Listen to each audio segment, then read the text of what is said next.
All right, hello and welcome everybody back to the stream. I'm your SimCFI. Thanks for stopping on in. We're just starting up the sim here as I was loaded in, but I had my add-on manager linked to my 2020 and not my 24. So we're just loading it with the correct scenery. I jumped in, I was like, this isn't the correct scenery. So just restarting that. Just to start off the stream here, thank you for everyone who's joining me today. I'm a little sick still from, as you saw from my last stream as well. So if I'm sniffling, coughing, sneezing, that's kind of what it is. So still home doing that. Today we'll be checking out the Leonardo MD-82, which is I've flown for a long time off and on. I don't always main it, but it is a really cool plane. I think it's quite underrated. It has a lot of quirks. I think the texturing is really good. The flight model in 24 feels a little interesting, but I found some fixes with the Leonardo software that I can show you here while we're loading up. If it lets me. There's CSS, there we go. Get rid of that. So it'll be for the horizontal streamers. If you guys are jumped on the horizontal stream, I really appreciate you, and the vertical streamer as well.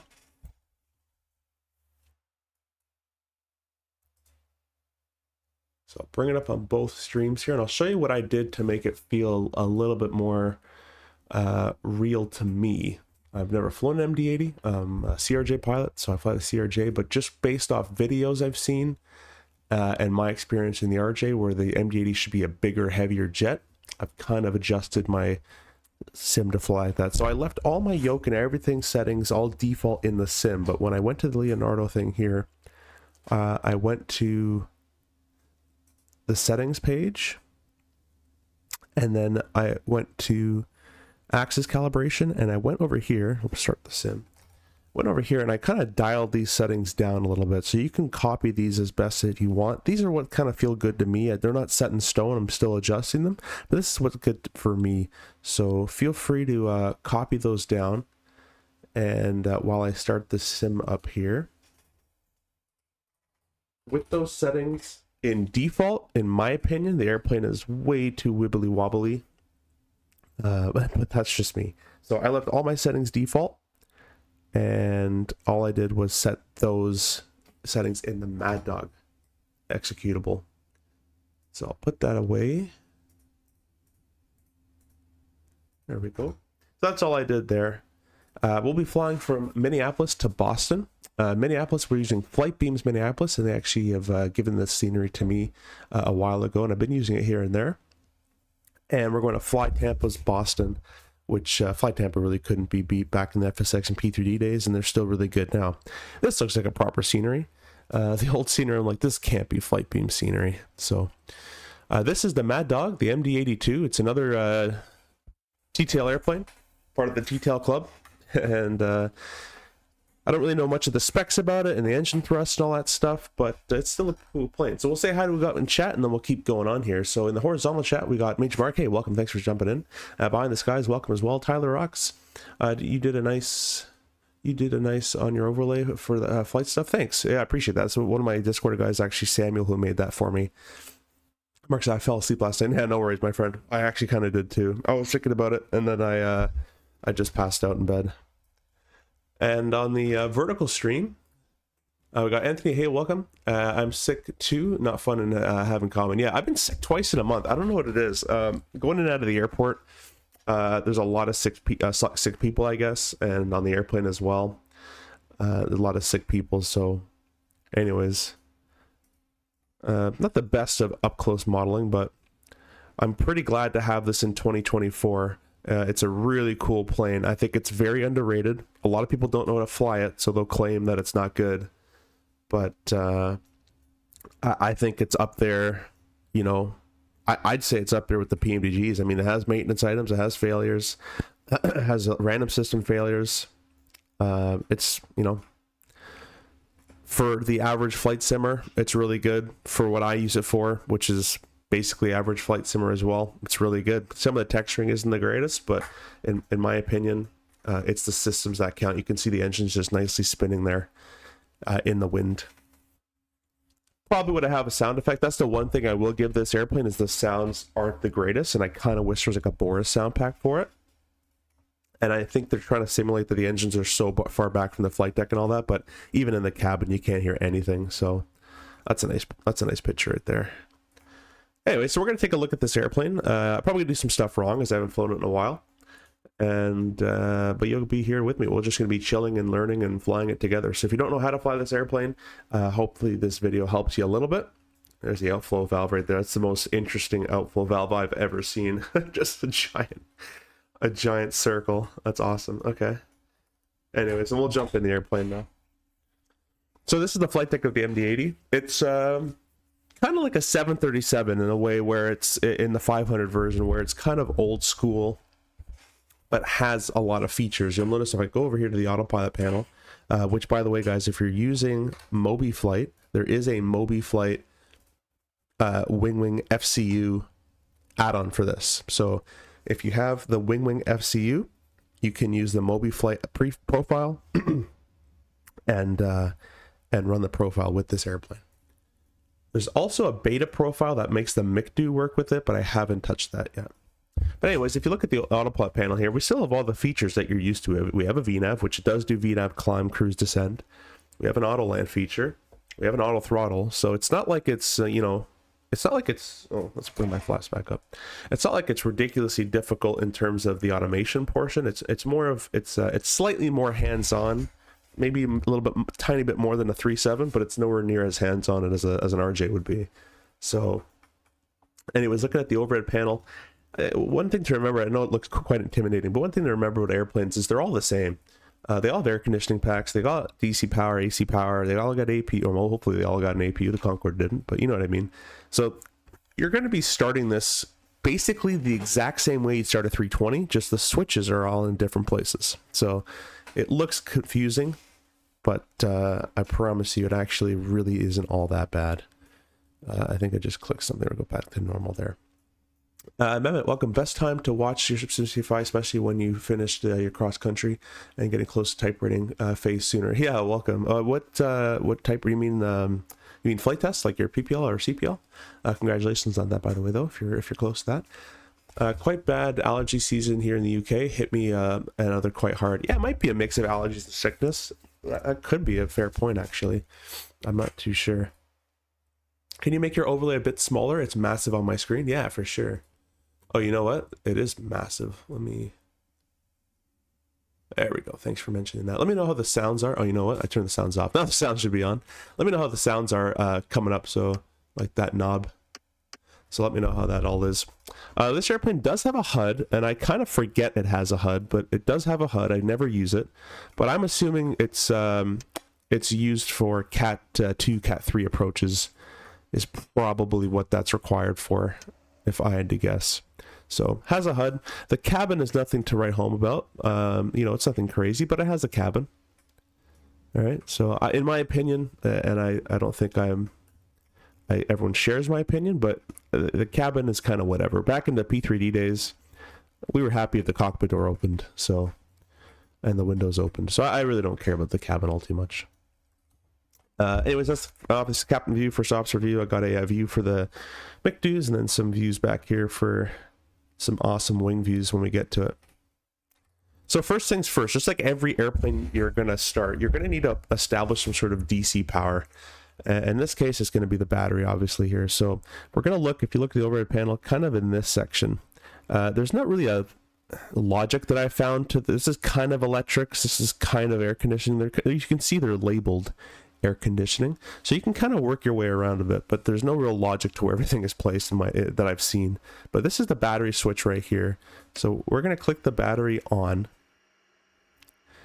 and the next thing is we're going to get the GPU power on. So let's go to the iPad here. Probably should do that before clicking on the battery, to be honest, but we're going to click and hold this button for a long time, longer than you would think. Our Turkey MPL program has been assigned for 320 already. Oh, nice. Oh, it's one of those fly 172 then fly an Airbus with 100 hours programs. Yeah, I heard about those. It's a very interesting. Those are interesting how they do it over there. Performance? No, we want aircraft service, but congratulations and good luck with it. A ground GPU, and now we should have the blue lights appear. So this is. Let's go back to off. This is our kind of generator panel. If you're used to the 737, those 4 switches in a row, this is kind of that. This is your AC bus generation power for the external only, and then your APU though. So we'll turn both left and right external bus powers on for the electric from the ground power there. You see the airplane kind of comes alive a little bit, gives you some autopilot warnings and all that kind of thing. So the airplane's going to be waking up a little bit there. And the next thing I would assume would be the IRS, but I actually have never found the IRS. So I think the IRSs are almost automatic with the GPS. They have a kind of an updated version of this where the GPS is in the airplane. So I actually haven't found the IRS knobs, but they are aligned once I go to the FMS later on. So if anyone knows where those are, let me know. But I think it's, let's bring it back up. But I think they're automatically aligned, which is kind of strange for an airplane like this. I wouldn't honestly believe that, but if you go to the FMS, go position initialization, and we'll go next page, GNSS1. That we can't copy it. How did I do this last time? Oh, GNSS1, yeah, I still can't copy. Oh, yeah, I can copy that one. All right, I'll throw that in there. And then it'll start to align with the GPS coordinate there. I just clicked this. We'll get to this later, but you have some takeoff cards here as well. Oh, a really cool feature about this airplane that I don't use because I can't, and I don't think a lot of people use, but you can actually set up in the Mad Dog software an ACARS printer. So if you have a little printer, like a little one on the side, or even, you know, your regular printer, you can actually set it up to print ATISs and all that kind of cool stuff physically, which I think is really awesome. I don't have a printer for that, but that is pretty sweet. So we have the DC power on with the battery. We have the AC power established with the external power. We have our IRS's, or my FMS has been put in position in there from the GPS. And you can do all your regular stuff now. So, you know, galley power, if you want to do some tests, like some fire tests and all that kind of stuff, you can kind of go in the motions of your regular airliner and just do it, you know, in order here. There's some tests at the top right corner, like the stall test. You know, they got different stuff up there. I'm not going to do any of the tests, although I think this airplane does have random systems on, random system failures on. Little ding, I believe, was the flight attendant ding. But anyways, we're going to go down here to ice protect. I'm going to put it to the captain's side. I don't know when they do all these things. I'm just going to do it when, or sorry, the probe heat. Yeah, captain's side. No, I should be able to go to probe heat. Or wrap probe.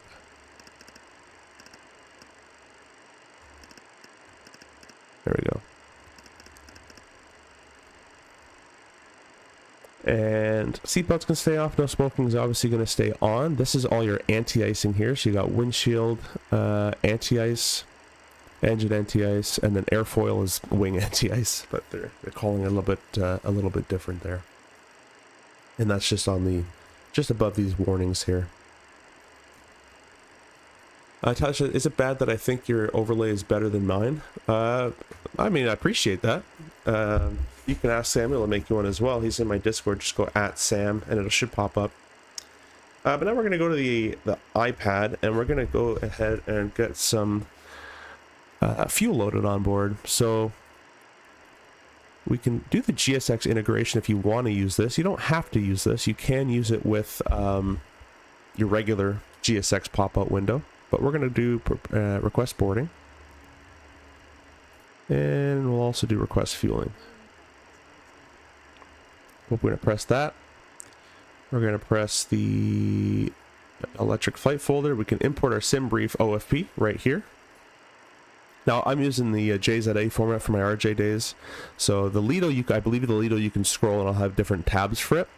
But this format of flight plan, it's just an up and down if you wanted to use it like that. You even have an electronic technical log, so basically a journey log, status of the airplane, some hours, cycles on the airplane, history of the airplane, deferred defects, report malfunction. You can report any of these systems that have malfunctioned to maintenance, which is pretty cool. As I said, guys, I think it's, you know, I think it's pretty good quality in my opinion. Documents, it comes with normal checklist, cold weather operations, abnormal emergency procedures, and then the AOM, which is the aircraft operating manual.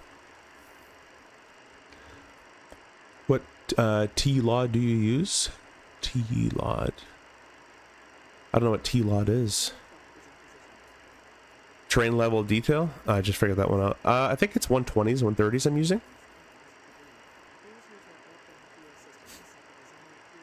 I don't hear what she's saying at all. I hear GSX trying to say something, but I don't hear what she's saying. And then the aircraft services, you have doors and stairs, ground, and maintenance. So there's maintenance down here as well. You can see I've requested fueling. I think they've already... this is fuel requested. And you can see they're actually fueling us currently. So this is the requested fuel from GSX because it's all integrated. I asked to put this in pounds, but, you know, let me try to put this back in pounds. I swear I had it in pounds. I do not like having it in kilograms.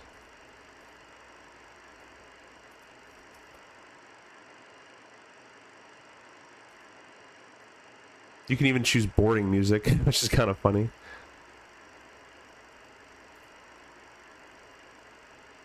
Oh, you know what? There's engine cockpit sounds right in the menu. Let's bring that up a little bit. There we go. But I can't find where to change this into pounds. Oh, I might have found it. Yep, there it is. Pounds, mil. There we go. Tail strike, flat, cone. What tail is this one?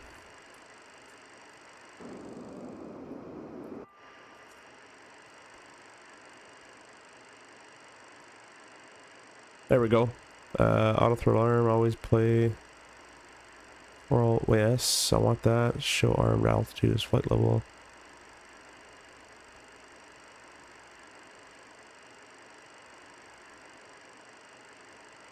Alright. There we go. I've set some settings up, so now we should have... Now we should have pounds. Nope, it's still in kilograms. Oh well. I tried my best. So anyways, we're taking on fuel. And I think the door should be automatic from GSX as well. I do not know why the back one is open. Famous story, by the way, with this back door in the MD-82. If you look up, there was a heist. I forget what the heist was called, but there was a famous heist that happened with this back door.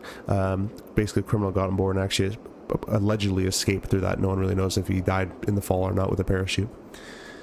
Graphics, yeah, it's 130, I believe. I run. Anyways, that's coming online. Performance here. There should be a way to... Yeah, there we go. Weight and balance. I'm going to import from SimBrief.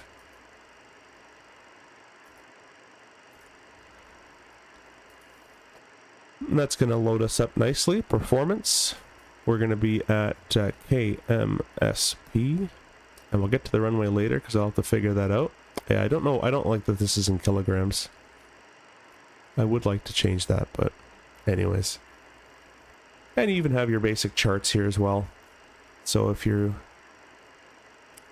wanted to use the charts in the iPad, you got it all here. Hunter, hey, welcome. Feral, welcome as well. Yeah, DB Cooper. There you go. Yeah, that's the guy's name. You got it. I'm gonna get the weather from Minneapolis here, and we don't have any ATC on, I don't believe. Yeah, no one's online right now, but I'll just get the weather from Navigraph. The departure 12 left, 12 right, 17. Well,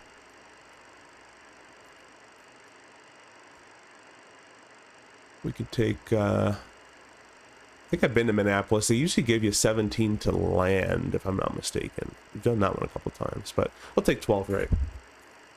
It's pretty close, so we'll plan for 12 right.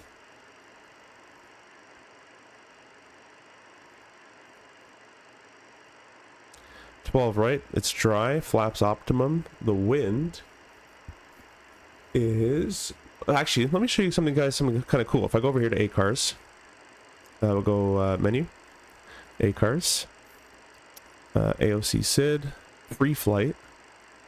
Init data. We're just going to press the request button. It's going to populate all that, but while it's populating all that information in there, we'll go return, requests, ATIS. Now, if you had online, let's say you had ATC online and they had an ATIS up on VATSIM, you can actually type in KMSP in here, send off a request for the ATIS, and it would actually you get a message. There it is. That's going to say probably no ATIS.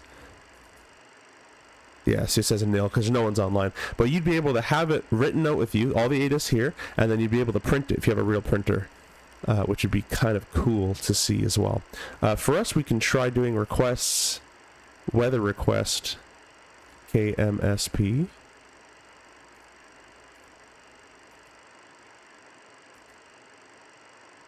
And we'll try getting one of those. We're going to reset our ACARS message. So we'll hear another ding. There it is. Weather request. Still, oh, I clicked something back. I think it still said nil though.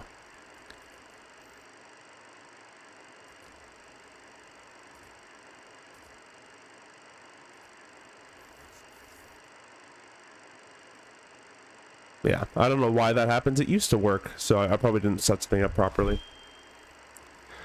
But anyways, so go to pre-flight and init data. That should all be, you can see it's all been filled out. We're going Minneapolis, Boston, and it's our departure time with our estimated time en route, the date, airline, and call sign. That's all plugged in there for us. Click the flight plan button there. Weight and balance. So, I think this is still in kilograms. But my FMS, I believe, is in pounds. Oh no, I think it also is in kilograms as well. Yeah, I would love to change that to pounds, and I thought I had. Oh, right there. There we go. Now we're in pounds. That's what I like to see.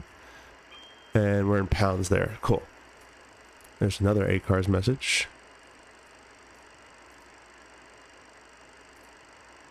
Although I didn't get anything, so. And that's CPDLC, which is kind of cool as well. But we're going to go pre-flight again. Weight and balance. So trip fuel, if I go to this iPad here, the trip is 16,281. 16,281. Taxi fuel, 800 pounds. Doubled what the CRJ uses. And then block fuels are total fuel. It's going to be 27,295. Fuel on board, 27,295. Oh, you know what? We got to write it, I think, properly here. And I keep hitting a button every time I get closer. Pre-flight, weight balance. What was it? 7,295, so I'll put 27.3. Okay, I'll put it properly, 295. Alright, send. So we'll send that off. Tyler, I need to get back into Flight Sim. Yeah, man, you should get back into it if you enjoy it. If you don't enjoy it, don't get back into it, but... Anyways, that's all been set up, so we'll go to the route page. Now, to get a company route, I'm just going to put in our departure arrival, so KMSP to KBOS. Whoop. BOS, but different layout than I'm used to here. Company route, it's going to grab it, and it has our entire sim brief route. We'll activate that, we'll execute it, and we'll go departures and arrivals. Our departure is the Whistle 7 or the Whistler 7, whatever they want to call it. Next page, Whistle 7. And we're using 12, right? Thought it would have asked me for... Huh. There's no... I guess there's no transition on that one. So 12 right with the Whistler 7 should say activate. It does not. There we go. That makes sense. And the GRB transition. We'll execute that. Alright, now we're going to put in our arrival. We're not going to select an approach, just an arrival. So we're going to select the star. And that's it. We'll select the approach in the air. So we're doing the JFUN 2 via PONCT. So index, arrival, JFUN 2, PONCT, or whatever. And we'll execute that. Next, we'll press route, performance data, We got all this information to fill out. So got my flight plan here. We're cruising at 330. And the cruise wind is 291/51. The ISO deviation is 9 degrees. And there we go. We automatically updated the outside air temperature at top of climb. Our fuel is 27.3/normal burn. Normal schedule. And our zero fuel weight, if we go back to the, oh, I forgot you can do that. Close that. Our zero fuel weight is going to be 120/190. So 120.2. And once I put, so my fuel's in there. Once I put my zero fuel weight in, it should go zero fuel weight plus fuel equals gross weight. And I put that in reserve. Let's put that back there. We're going to delete, yeah, we're going to delete the reserve. Okay, we're just going to overwrite the reserve. So let me find my reserve fuel is 3,000 pounds. 3.0. Yep, thank you. 3.0. There we go. That makes more sense. All right, so that's all been set up. Kind of like your regular airplane there. Takeoff page, we're going to select all our V-speeds in here. So we'll go back to the iPad. Performance. And it still has it in millibars for some reason. A little trick though, because I guess it didn't change it to hectopascals. I wonder if I can actually just type in... Let me just see if I can actually just type in altimeter settings. So it's 2953. It's a very low pressure today. 2953. Okay, it does take it. So 2953.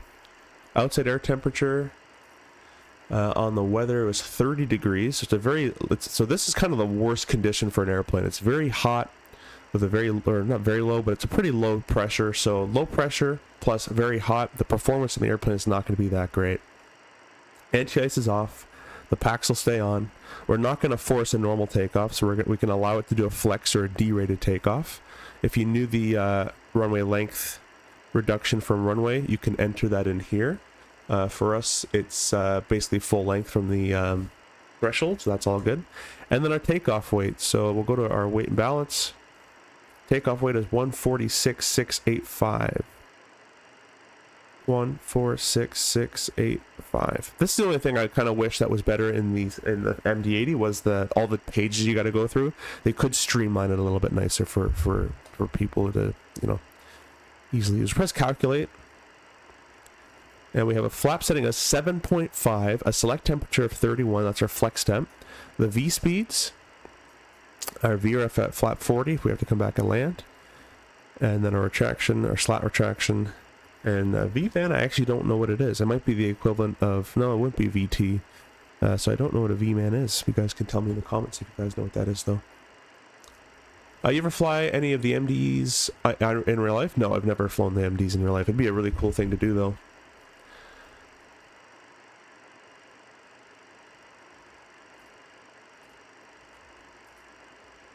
Let me quickly go see... Oh, I thought we were over the max takeoff weight for a sec. Max takeoff weight's right here, but it says note max takeoff weight structural. See AOM volume 2 chapter 1. I don't know what that's for, really, to be honest. We're under that, but anyways, that's just saying for our runway we're over it. Oh, you know what? I didn't type in the wind. The wind is 190, 15, gusting 25. So the gust doesn't count. We're gonna do just 190/15. Enter that in. So if it had some sort of like sync weather, that'd be a lot nicer than having to type all that stuff in. We'll reset our thing there. We've got a flap of 7.0, cell of 32. The V speeds I don't think really changed. So 48, 52, 61. 48, 52, 61. 148, 152, 161. All right, now to enter a cell temperature, guys, this one's a really strange one to figure out if you guys don't know how to do cell temperature. So the first thing, let's actually go ahead and uncage our standby artificial horizon there. Gonna spam that a little bit, wake it up. So the first thing we're gonna do is we're gonna turn our automatic, I forget what this stands for, automatic reverser, ART, I'll have to look it up, but you'll have to turn that off. It actually won't flex if you don't have this off. If you leave it in auto, I believe it's automatic reverse thrust. I believe that's what it stands for. We don't want that. We're going to turn that off, and now we're able to put this into takeoff flex. And once you put it into takeoff flex, you'll notice there's a number that appears here, 35. Our flex temp was 32. To change this number, it's this little assumed temperature knob. It's a very strange airplane in that way.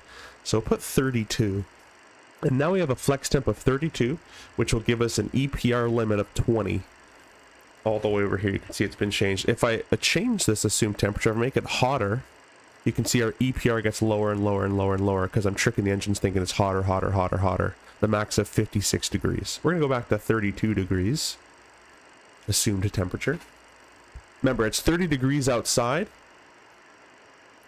So we're only tricking the engine that it's 2 degrees hotter. It's not much of a flex. I'm basically at full thrust, if you think about it. So anyways, that's how you set flex. It's a little strange, but that's how you would do that. The next strange thing to do is get this takeoff trim all figured out. So if you go to the takeoff trim, I'll go back here for you guys. You can see we have a CG and we have a flap setting. So the flaps will be 7. As you can see here, flap 7.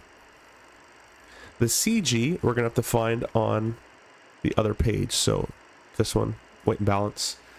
Our takeoff CG is going to be 13.8.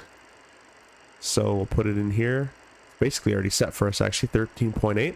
So we have to match our real trim to this calculated trim, either using this, or you can use just your trim wheel that you have on, or your trim switch on your joystick. And you're going to match those up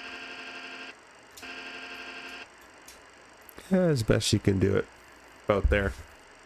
A little strange, as I've said, but this whole airplane's kind of strange. This is your cabin pressure. You're going to want to make sure this is in the up automatic mode as well. The flaps we're going to do later. We have dial a flap in this airplane, so I'll show you how we dial in a flap setting later on. We'll do that later on together. Down here, we're going to come back here and turn our abilities, our pneumatic air. We'll go ahead and throw these on. And then down here as well, we have our auto brake system. We'll go take off, and we can arm the switch. You have your transponder here. We're just going to set 2000 for the time being. And this is our frequency here. So let me get the CTAF frequency up for Minneapolis. It's 20. Oh, you know what? I'm not connected to VATSIM anymore. 26.7. There's auto ATC. There's still no one controlling us. 26. This is going to take a long time. I should have went the other way. 26.7. And we'll throw it on the active frequency. There's COM 1, COM 2. To select what radio you're listening to, it's all the way down here. So now we're talking on one, listening on one.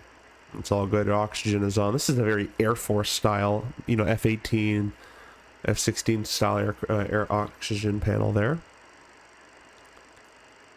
And there we go. The circuit breakers don't work in this, so if you're wondering about that, it doesn't work. So that's been set up. Our FMS has all been set up. We can go ahead and press the should be index. I thought there'd be more of a flight plan page, then I can copy the route, but guess not. There we go, route. Doesn't seem there's actually a... Huh, alright, well, we'll leave it like that. Do have a weather radar in here. I actually haven't tried it, so might be good, might be bad. Total fuel of 27.2, so we're basically fueled up and ready to go. Let's go ahead and start our APU, because the fueling's complete. I'm actually just going to cycle our pressure altitude, and we'll set that in a second. So, leave that on. APU is set to normal. That's the start stop switch, so we're going to go run. And click and hold start. 3, 2, 1, you can release. We'll go outside for the sound, although there's not much of a sound. I'm going to close that door as well. I bet they can't have that door open.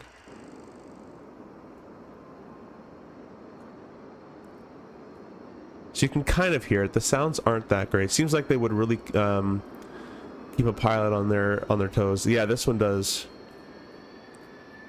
And you still have a lot of the automated features. You still have auto throttle, auto land, all that kind of stuff, but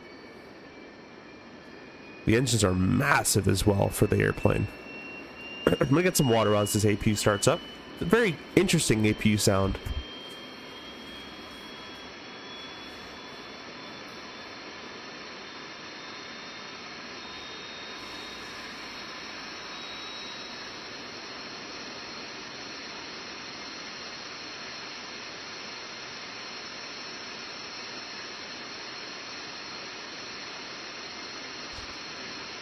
I wouldn't be able to tell you if that's a real APU sound or not.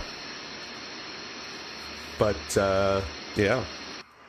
We'll go back in the flight deck now. And just like your 737, now that the APU is online, we have to transfer the electrics. So we're transferring the electrics from the ground power, which is the ground power cart, to the APU. So we'll go ahead and transfer the APU left, APU right. We can turn off our ground power. And we can go ahead and tell them that they can remove the ground power.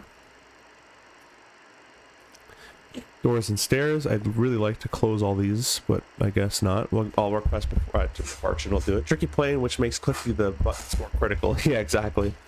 Yeah, I love this airplane. It's a lot of fun. That's been set. Let's go ahead and set our landing altitude. So let me go to Navigraph. I'll pull up Boston really quickly. Boston, their weather says it's 3007, so we'll put in the landing altimeter 3007, and the elevation of 15 feet, basically sea level, so we'll just put it right there. So 15 feet, we'll put the altimeter setting of our landing airport, which is Boston in this case, so 3007. That's been set. It's set to primary. We'll press the takeoff lockout button. So the light goes away, and now that we're here as well, we can give the guys a little bit of air conditioning. Once we turn the, actually let's turn the air packs off real quick. Let's turn the air conditioning on. And I keep clicking stuff, and then we can turn our, there we go. And now there'll be a rush of air that's coming through the cabin. And people would start to feel a little better. You even got a PA. You can press the PA button. PA and emergency light test. And then once we're in the pushback and starting up the engine and stuff, you can click that again and it'll do the emergency. There you go. We'll press the attendant calling reset. By the way, guys, here's a trivia question for you guys. Notice that every airplane usually has a compass around here somewhere. In the trivia, let me know where the compass is. Should have had this light on, but the anti-collision light should have been on by now as well. We can go ahead and throw the no smoking signs on as well. That's all good to go. And we can go ahead and press the prepare for departure once we're all set up with our autopilot panel. So, let me close Mobi Flight real quick, and I'm going to restart it because my autopilot panel's not showing. I'm using the Wing FCU to control this autopilot panel.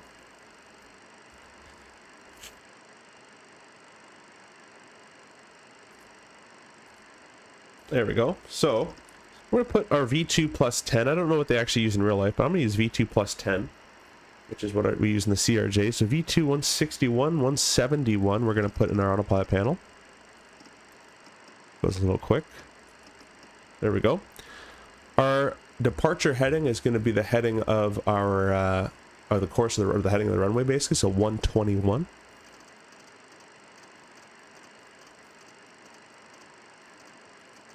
There we go. Vertical speed we're going to leave blank. And then the altitude selector, we're going to set to the top of the SID. So let me go ahead and get the SID on the charts for you guys here in the horizontal stream.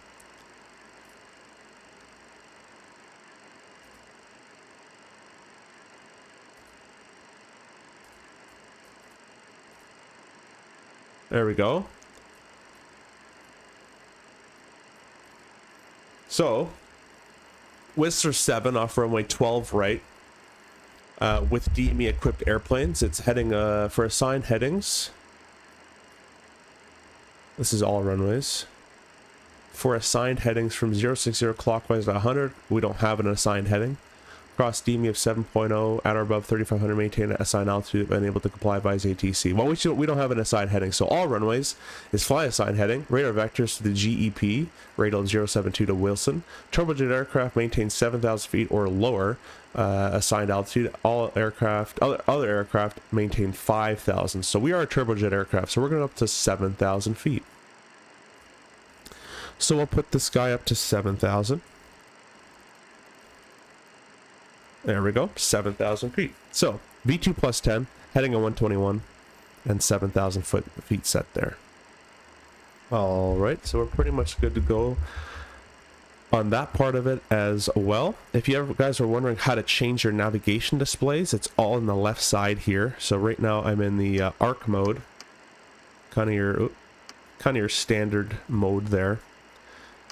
And we have a VOR fail because we don't really have frequency that's put in there that the VOR would grab. So, at least to my knowledge, that's what that is. So, yeah, we're all good there. You got some panel lightings down here if you needed them. That's kind of it for that. So we're basically ready to go. Let me go ahead and get our GSX.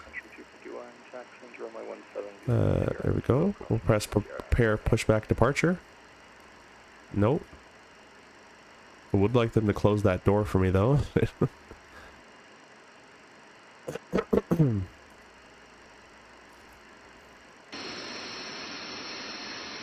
Maybe I'll click and hold it.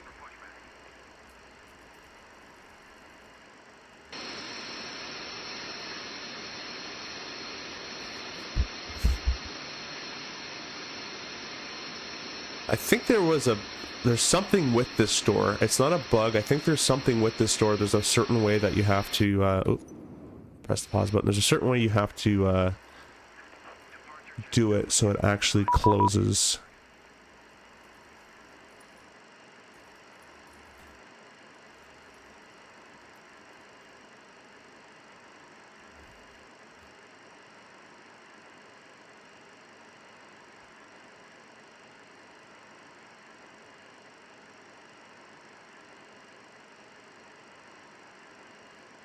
Oh, you know what it is? Let me turn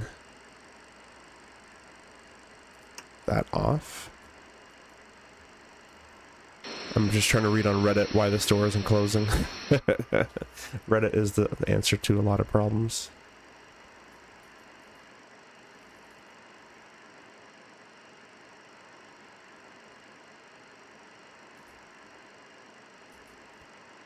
That one opens.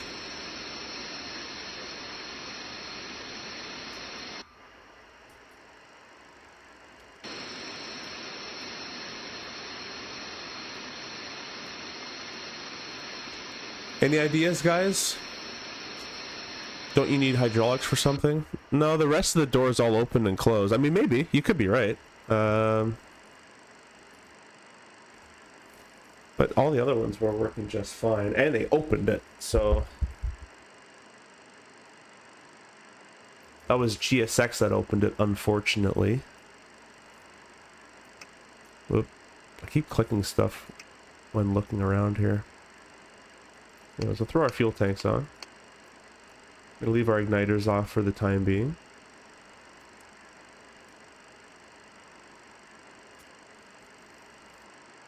Maybe the pneumatic door or pneumatic air. We can close this now. Don't know why that would matter, but... Yo, what's up? Hey, 5 cents. Welcome, welcome, welcome. Hope you're doing well, my friend. Maybe we'll disarm the auto brake. I'm just trying to get this aft door closed, or aft stairs, I should say. It does not want to close. Everything else will work. Oh, we got some subscribers. Thank you so much for that, guys. Let's do more searching. Someone said online that doors won't work anymore if Mad Dog if you engage the beacon lights. I wonder if it's you turn them on at all and you're done for.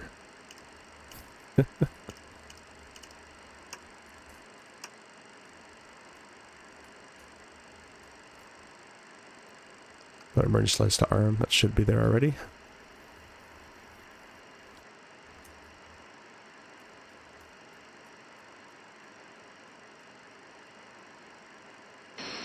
Yeah, I just can't get that door to close.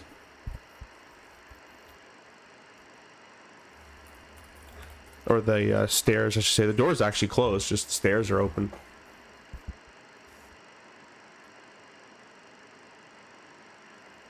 So it says to close the stairs in MD-82 Microsoft, you need to activate the auxiliary and transfer pumps. This will allow you to retract the stairs as a... So you were right about the hydraulics. So, specifically, you need to turn on the auxiliary pump, aux pump, and transfer pump off, refer to the P2 power. These pumps provide necessary blah, blah, blah. Okay, cool. So now the mission is to find where that is. So you were right. Alpha, if you're still here. It's electric. That's electric. Electric. It's gonna be some random switch, I'm telling you right now.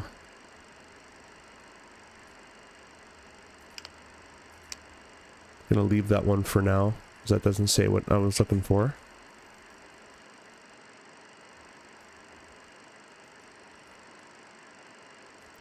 Ground proximity warning system. Hey, played some game, welcome. Alpha, do you know where the transfer slash auxiliary pump switches are? There's Galley, throw that on.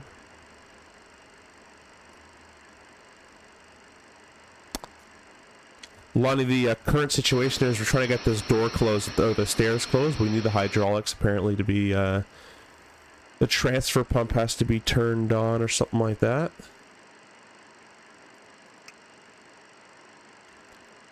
But we're looking for the hydraulic transfer currently. The sounds, in my opinion, aren't the greatest. They're not, you know, they're not completely awful, but I mean, this is the APU sound here. Octopop apparently need the right FMC. Thanks, man. Let's go ahead and take a look. Zoom out. Oh, you know what? It's right here. There we go. Trans, aux pumps, and now... Aha! There's the door closed. Awesome. Thanks, Simple and Alpha. Appreciate you. I don't know if these stay on, but we're going to turn those back off. And you can see now that the stairs have closed. And we're ready to push. We're probably going to be facing left. Alright, and everything else should be... still good to go. Generators, oil pressure, parking brake, hydraulic press low. Alright, that should go away once we get the engine started. So, parking brake is on the tiller. Just make sure I'm still connected to VATSIM here.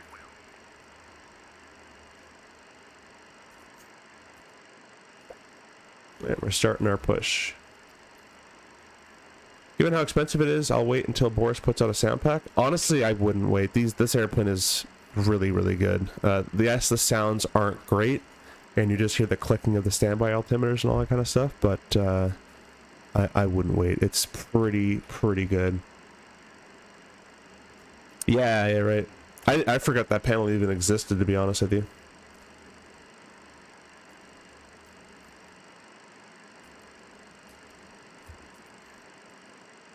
Alright, we're cleared to start when ready, so we'll go ahead up here and we're going to go ahead and put our engine igniters, actually start pump on, our engine igniter to either, you know, left or A or B or both, whatever.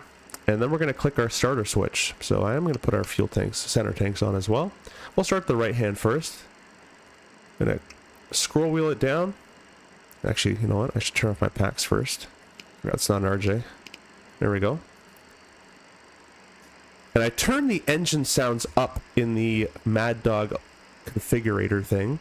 You can see our N2 is rising here. And at, I don't know what N2 they use, but I'm going to use my RJ number. So at 20% N2, we're going to add fuel. And we'll go back there. You guys can hear it.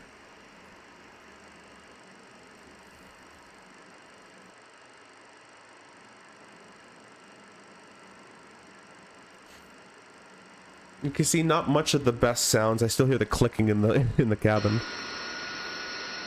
Oh, my chocks are still on. Thought they would have removed those with GSX integration, but I guess not.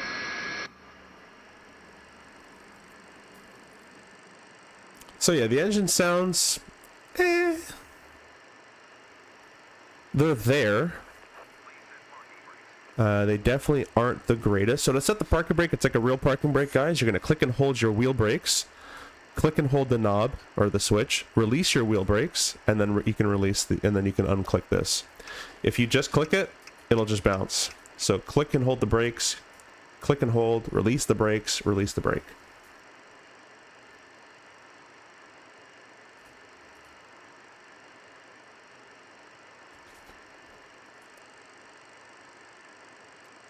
I only flew on 717 and you can't hear the engines like in 737, similar to CRJ 1000. Yeah, and the RJ in real life, you can't hear it from the flight deck all that much, plus you have the headphones.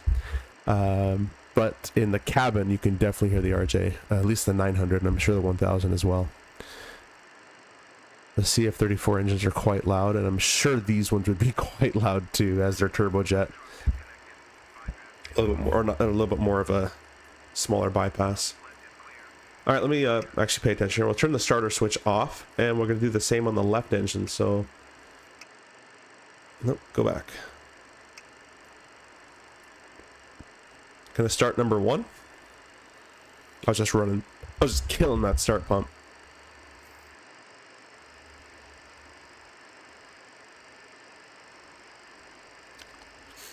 And again, I don't know what N2 they wait for. I'm going to wait for my real life numbers in the RJ, so we'll do 20% N2, just so I don't forget in real life when I got to go back to that. EGT is nicely coming on up, or coming on up.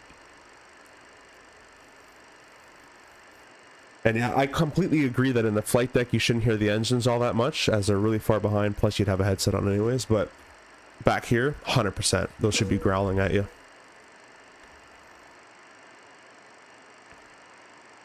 Alright, and we can disengage the starter. We can turn our ignition to off. Start pump to off.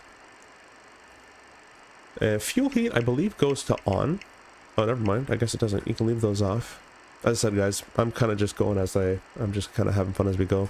The last thing we have here is parking brake and APU gen. That's pretty easy to do. So if I go back here to the overhead panel, left gen and the right gen from the engines have automatically been turned on and taken over the load for you because the switches are in the on position. So we can get rid of the APU gen there, get rid of the APU gen there, go to the APU panel, which is over here, and we can press it to off, condition air to off from the APU, and we can put our packs to auto.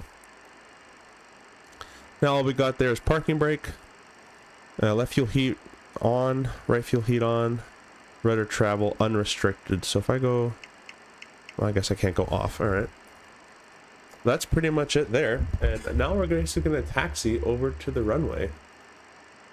I'll set some flaps and stuff as well. So we'll do dial a flap. I don't know if you guys ever seen dial a flap, but we're going to do dial a flap. So we'll go over here to performance. The flap setting is 7 degrees. So we're going to go to this flap handle here. I'm going to set 0 and then 1 more notch down. And now I can use this dial a flap. See flap takeoff selection? So we're going to dial this. And if I move this, it actually moves the handle. So we're going to go to 7 degrees. So that's what my calculation has been calculated for. And now our flaps have been set to 7 degrees. It's a very interesting thing. I've never really seen that. Hey, Marcelo. Welcome, welcome, welcome. It's the only plane I've really seen it. I don't think... I forget if the MD-11 has that too. I want to say it did, but I don't remember. So now we're getting the ART in-up, and that's okay. The ART in-up is automatic reverse thrust, and I have that turned off because if you leave it on, you're unable to do a flex temp takeoff. So we're leaving that off. We're gonna go parking brake off. Obviously, I should have had these lights turned on already. There we go. We'll put our nose light to dim for taxi. And we'll arm the speed brake as well for our takeoff. A little bit of power. And the airplane will start to move. MD-11 has it? Okay, cool. Yeah, I thought it did. Driving now, but listening on Bluetooth. Have a great flight, bro. Hey, thanks. We appreciate that. I haven't checked back in the vertical stream. Sorry about that, guys. TJ, welcome. Good old Mad Dog. Freaking love that thing. Been flying the crap out of it recently. You plan on getting the Black Square Starship? Not really. It's he's saying fantastic, though. I am not much of a prop job kind of guy. I might, but yeah. And then TJ says MD-11 does have dial flap. Yeah. Yeah, I thought it did from memory. Kind of an MD thing. Thanks for stopping by, TJ, though, in the vertical stream. If you guys don't mind hitting likes on both streams to double tap on your vertical if you're on the phone, be great. Bro, you got to get the FT Sim sounds for this plane. Default makes me rage. I didn't know there was sounds for this. Let me look it up. FT MD-80 sounds. Let's kind of find where we're going here real quick. Alright, basically we're following Bravo.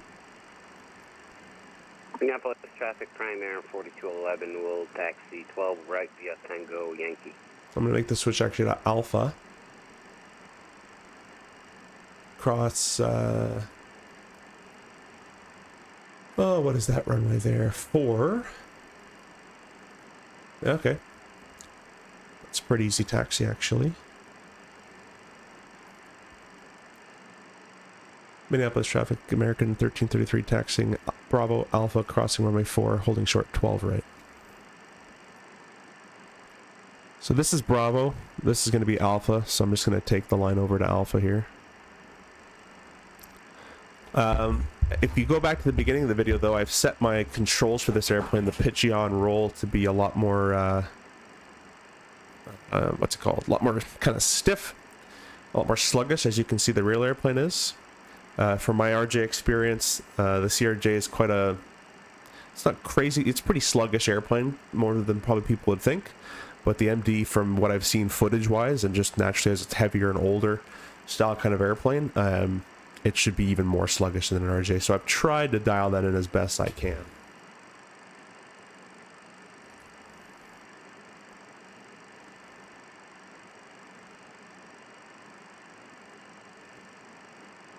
Oh, you know what? There is sounds. I just found it here. How much is this? Free demo, full Patreon? $20 for sim or for sounds? I don't know, man. It better be amazing sounds. He says FT Sims are 100% required. If I fly this a lot, I'll probably get it. This might be a one-off. We'll see. I do like it, though. I've always liked this plane. I've had it in FSX and P3D and all that kind of stuff back then.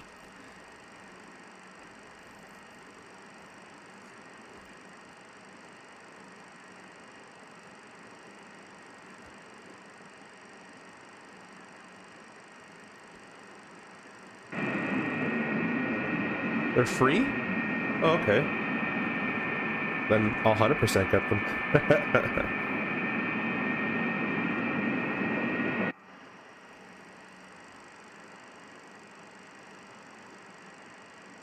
I'm having a yoke problem. This is a TCA yoke problem where sometimes if I pitch up or down, it kind of spazzes out the control a little bit, which is not cool. Minneapolis traffic, American 1333 crossing runway 4 at Alpha. Takes so long to zoom in 2024, but should be clear right, clear left, best I can see. Should be in an active runway, so we'll keep the strobes off. Minneapolis traffic, prime air 4211, takeoff 12 right, Winston 7 departure, Green Bay transition. Okay, so I'm having this problem still. Notice he just said he's taken off 12 right. I can't see him in 2024. I don't know why that's been happening to me, but I can't see anybody there. So I could be taxiing inside of someone for all I know. I would have no idea.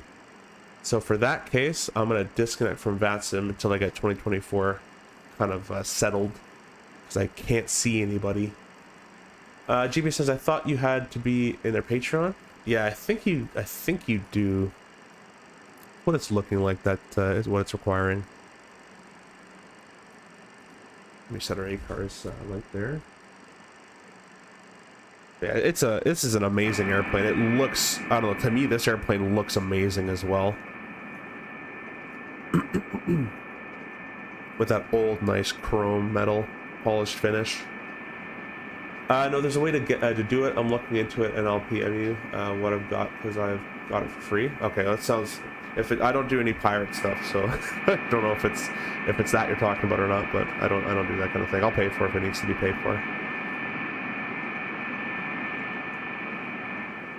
But yeah, absolutely amazing looking airplane.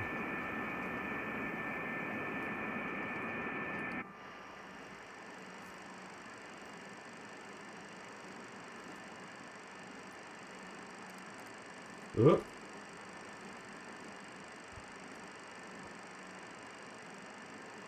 I was right clicking to look somewhere and my rudder went all nuts. Block my office chair wheels here so I don't slide around using my rudders. Girl says that's interesting. Even before I set up model matching, at least every plane was generic and rare looking thing. Yeah, I have nothing. I don't know why. I'll have to figure out later why it's not working, but anyways, we'll say we're clear right, clear left, and clear takeoff. We'll throw all these all on.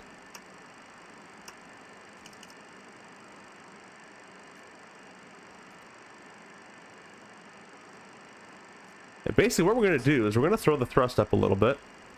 Then we're going to turn the auto throttle on. And then we're going to click that button right there. Oh. That button right there. A little black one. I'll show you when we're stopping the runway here. Hey, Luke, welcome. Wow, can't believe the sounds from 2002 still in this plane. Yeah.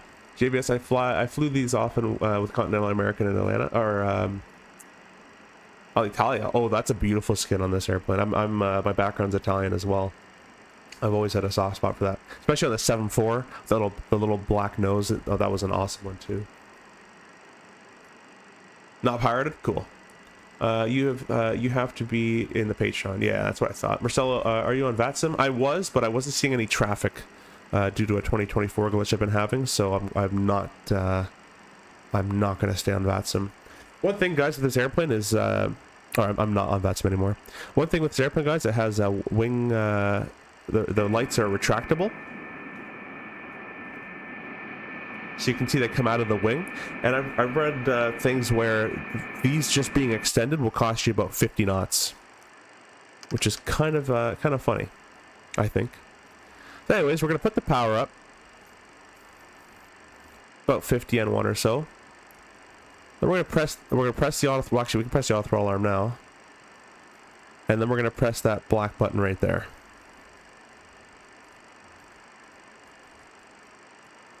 Or my throttles don't work anymore. Let's turn that off. There we go. Put the thrust up. We'll do auto throttle after.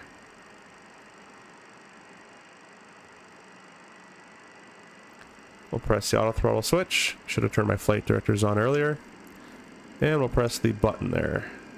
I love that little sound of the auto throttle system moving the throttle. Takeoff thrust set. Check. I'm in CRJ mode. I didn't put my flight directors onto the runway. Clear.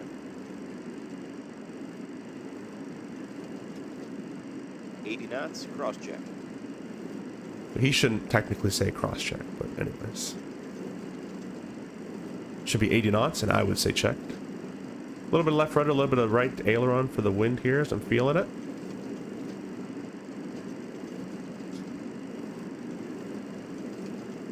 V1. Rotate.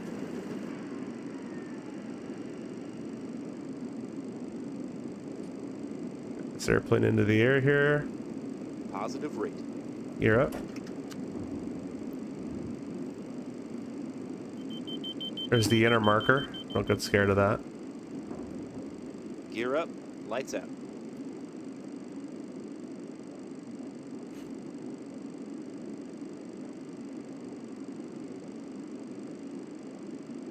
Okay, go ahead and throw the flaps up.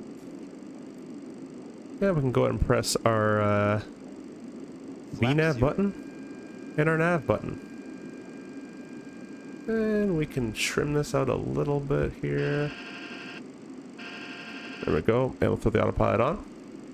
We have FMS EPR, that's the engine pressure ratio for takeoff thrust. Nav track, VNAV climb. Now what we're going to do, hopefully soon to VNAV climb. Doesn't quite look like it. Alright, we'll take manual again. Autopilot. You do that, Mr. Airplane. Probably me doing something wrong, to be honest with you. Although the flight director was commanding that, so it's interesting that it didn't do it. But anyways, we'll leave it in manual for a little bit. Then we'll go over here. And I hate the 2024 zoom. It takes way too long to zoom in. And I just messed my view up. Fly the flight director on the corner there. And that's not the way to go. Direct. Direct. Shiny. Shiny. Execute.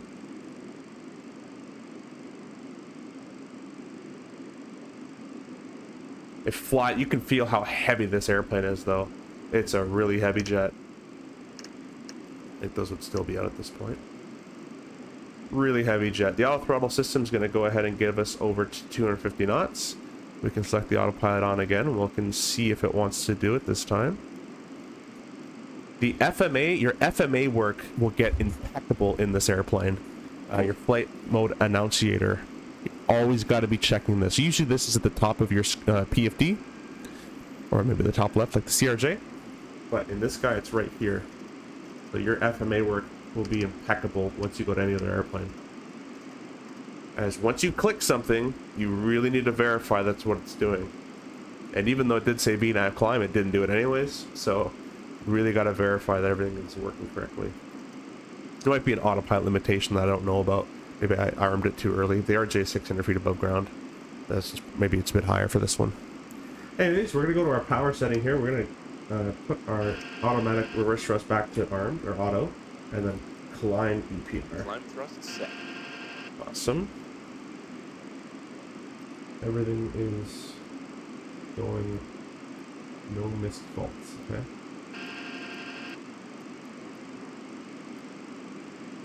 Alright, that's actually kind of cool. I actually kind of like that. Well, you can check up on all the systems there pretty nicely for yourself. And you can see the airplane has automatically, it knows to be below 250 at 10,000 via the FMS, so it's bug 250 for itself. This was V1, VR, V2. And then our slat retraction there.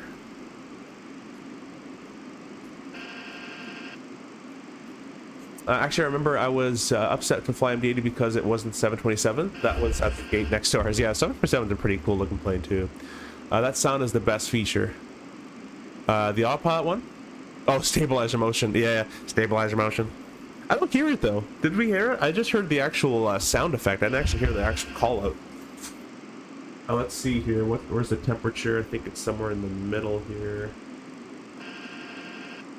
It's 37 degrees, so we don't need any anti-icing.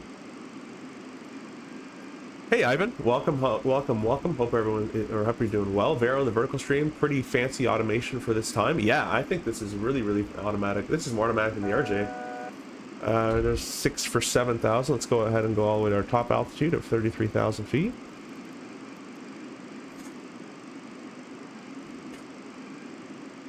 And what we're going to do over here is we're going to expand our scale just a wee bit. That's good.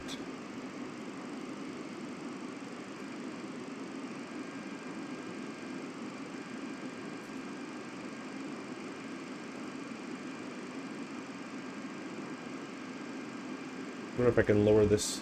There we go. You can see a bit more of that. You have terrain mode on if you want it. I think there's a weather radar, but you know what? Let's see if we can throw it on here. So we'll turn terrain off. Oh, you know what I didn't do? I'm sorry, guys. I didn't show you this cool little card they got here. They got a takeoff card, which is kind of cool. Keeps popping off. I keep left clicking it by accident, but there we go. Anyways, left hand side we'll go power, weather plus turbulence.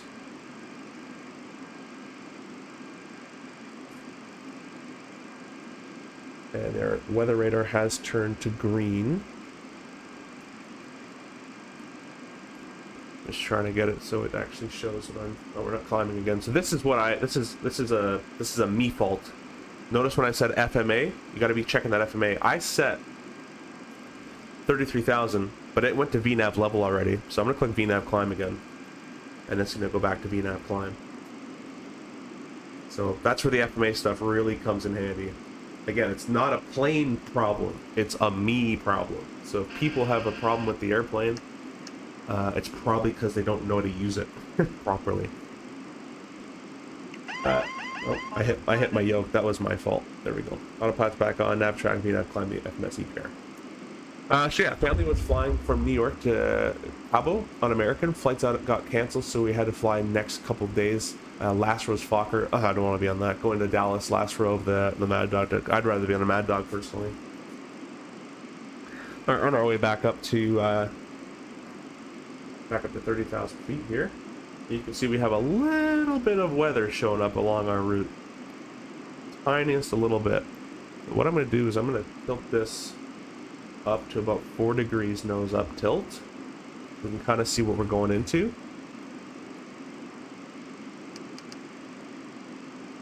It's not painting anything for us right now, which the weather radar doesn't show clouds, by the way, guys. It just shows rain, precipitation. Wet hail being the most it'll see, because it's a giant ball and it's wet. So there we go. There's weather turbulence.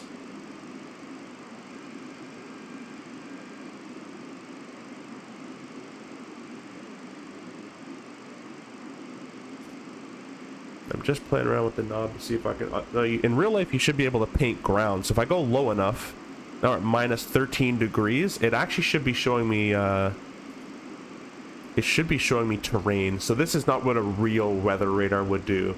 A real weather radar would paint terrain because I'm looking so low. So it doesn't exactly do that. But we'll keep it up at about 3 degrees nose up. And we're going to bring our heading indicator to match our course here. It's a little interesting to set. American Fokker was tricked out to 0.7. Seat layout was big, comfy recliners, and oh, that's kind of cool. Flight went to Love Field, so that plane was capacity restricted. And then that flight out of DFW. Nice. How was flying on the Mad Dog before? Was it an enjoyable experience, or it was 10,000 feet, or did you like, I guess you would like the Fokker more? Passing 10, you see the autothrottle system is automatically going to be accelerating you for yourself. That's all looking good. Retract those lights so we get a bit more, a bit quicker. Keep the seatbelts on for the time being. And we'll check our pressurization panel. This is an airplane you do want to check this in. If you check any of them, make sure you check this one. So our cabin is about... it's about 1,400 feet. And the cabin is climbing. That's good. If the cabin equaled 10,000 feet or 8,000 feet, that means it's not pressurizing and you're not going to be breathing for in a little bit. Ivan says, how do the flaps and slats work? Is it like you can select multiple extension degrees? So for takeoff, oh, wait a minute. This set itself to takeoff. Climb thrust. There we go. For takeoff, actually, we can go all the way up there. There we go. Slats retracted. Yeah, so I had those out the entire time. My handle on my Bravo is all the way up, but it's a double click for some reason on my handle, on my Axis Bravo throttle. But slats would be this 0 section here, which probably would have got broken, to be honest. And then to do dial a flap, if you go back to the takeoff, you put it 1 notch below the 0. So do 2 clicks, 1 click, 2 clicks, and then you can dial in your flap setting, whatever the takeoff performance requires. And you can put it in there.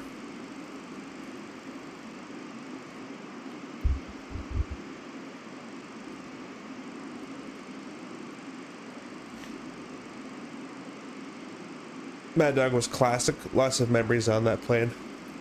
Yeah, I've seen them around. I've never been on one. It's a beautiful looking airplane. Did college visits to St. Paul and St. Louis with it. Went to Space Camp, Florida with it. Went to Cabo. Went to Sicily. Oh, that's awesome.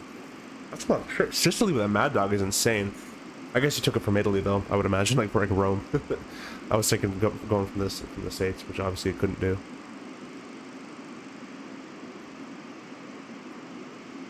Yeah, it's an absolutely gorgeous looking airplane. The textures need some work, and the sounds need some work.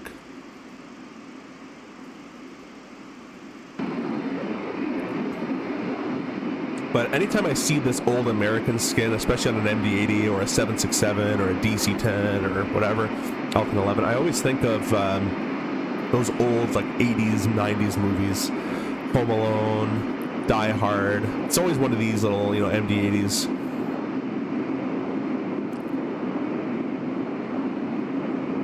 From Rome, yeah. It is very unique, Ivan. The MD-11 has it as well, if you fly the MD-11, which is another amazing airplane. Like, it's just a gorgeous airplane. I don't know how someone wouldn't want to, you know, wouldn't want to fly on it or fly in it.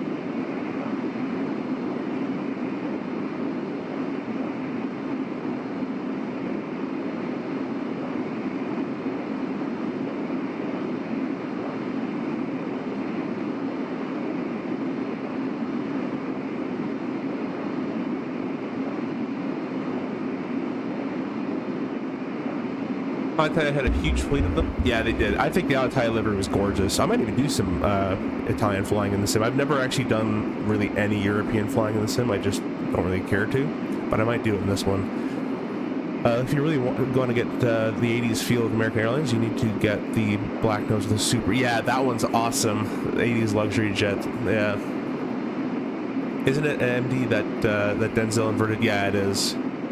It is an MD, or is it DC-9? He thinks.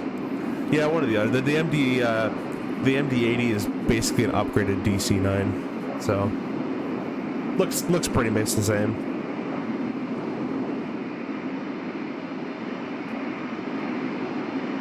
Just a gorgeous looking livery, though, in my opinion.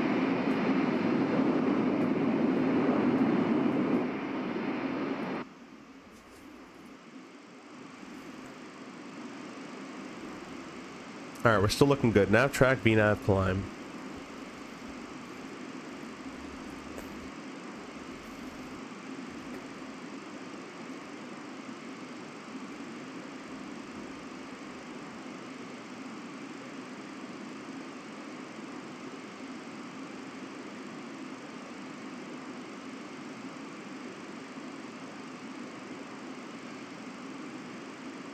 I think I might know what the problem is with the traffic, and since I'm in uncontrolled airspace, I'm going to try to rejoin. Or, yeah.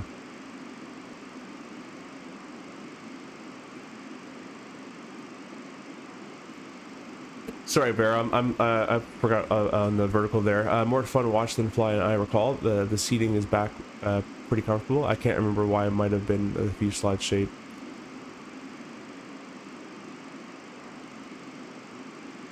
If you're talking about the MD, yeah. Varos's pilots seem to like it though.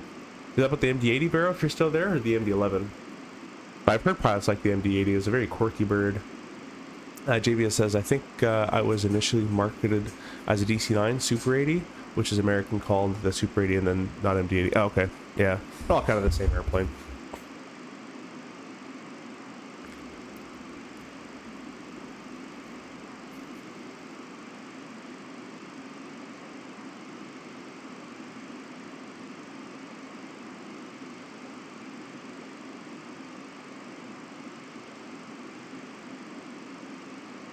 I'm going to reconnect to VATSIM.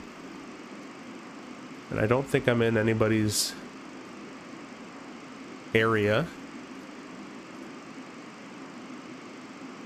So I am allowed to do that. And we're going to go over to 122.8. Let me turn our weather radar off now.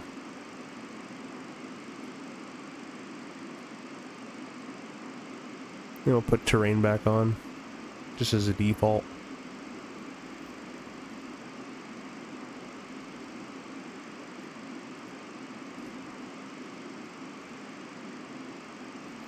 Boston's actually pretty busy.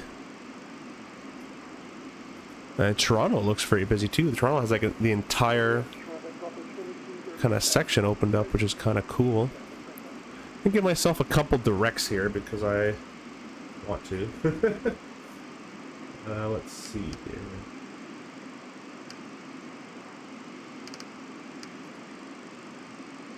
I'm gonna go direct day. Execute that, and we're in nav track. MD-80, I just remember being uncomfortable as hell as a passenger. Yeah, they probably scram you in there, but I like the airplane and nonetheless. Yeah, is it true, or was it actually a 3x3? Like, this actually seems insane. Was it 2x2? Oh, it's 2x3. Interesting. This is like the A220. I just realized the cockpit door was open. Well, I guess when this airplane is flying for most of its life, that'd probably be a thing. Close that. Combo, hey, welcome. I've just watched so many videos on the CRJ. Thanks for helping me learn to virtually fly it. Hey, well, thank you for that, and thanks for stopping on in as well. Appreciate you. And I hope you're enjoying the RJ, and stay tuned for the update. I don't know when it's coming, but stay tuned for it. It will be coming eventually. Go back over to Unicom frequency. We'll set our heading indicator back to our heading there.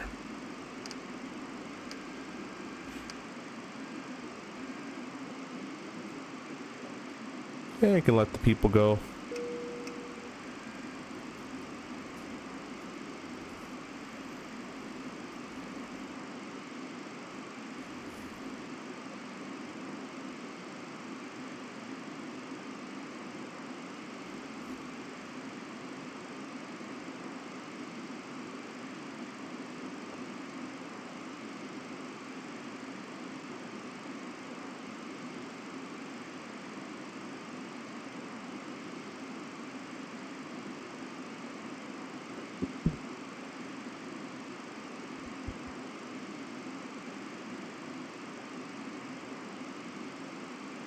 I got another subscriber. Thanks so much for that. Really appreciate that. DC-9, MD-80, MD-90, 717, ARJ21. They're all basically evolutions of each other. Yeah. The 717, I really hope the TFDI brings their 717 back. That'd be pretty sweet. Did you see V1 crash into the side of the mountain? I think I saw a snippet of it, yeah. I don't really remember what happened though. I'm looking forward to it. I started playing Flight Sim about a year ago, so it's awesome to use an updated CRJ for short routes. Yeah. Well, we hope you're enjoying flight simulation. Are you getting into it because of from an enthusiast point of view, or you want to go into it real world, or you just liking it?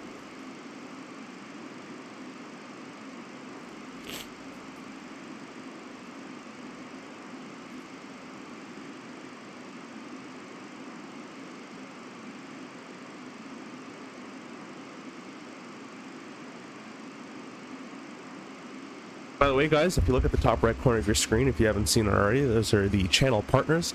Flightbeam had sent me Minneapolis to take a look at, so that's why I was able to show it to you guys today. And also, if you want to buy any of the sceneries or any airplanes, you can use the Contrail shop, and I have a discount code there that you guys can save some money with. So if you don't mind, if you're going to use the Contrail shop anyways, you can use my code and save some money. I also have a discount code for ProDesk Sim as well, so if you get anything from ProDesk Sim's website, like a Airbus throttle set or whatever, I have a discount code with them as well. You can save a little bit of money. Good news from ProDesk Sim as well is when I bought my CRJ throttle, it came a little broken, so they're sending me replacement parts.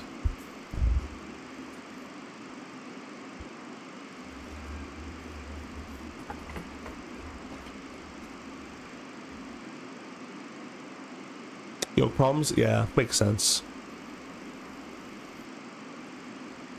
Planes like this, like 727, CRJ are planes you have to actually fly, not like the Airbus, which is all computers. Yeah.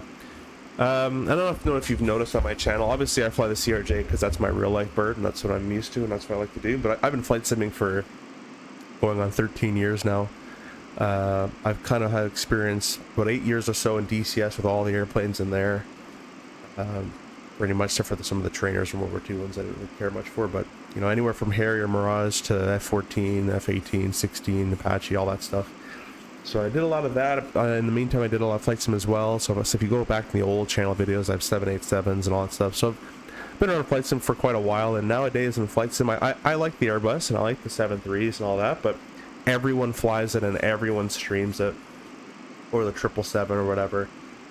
So I like to stream kind of the airplanes that not only that I like to enjoy the fly, but hopefully that a lot of people aren't using, as I think the content would get a bit stale if it's just you're basically watching the content creator at that point. The airplane, for the most part, everyone knows an Airbus and all that kind of stuff, unless you're brand new to the sim, from my opinion.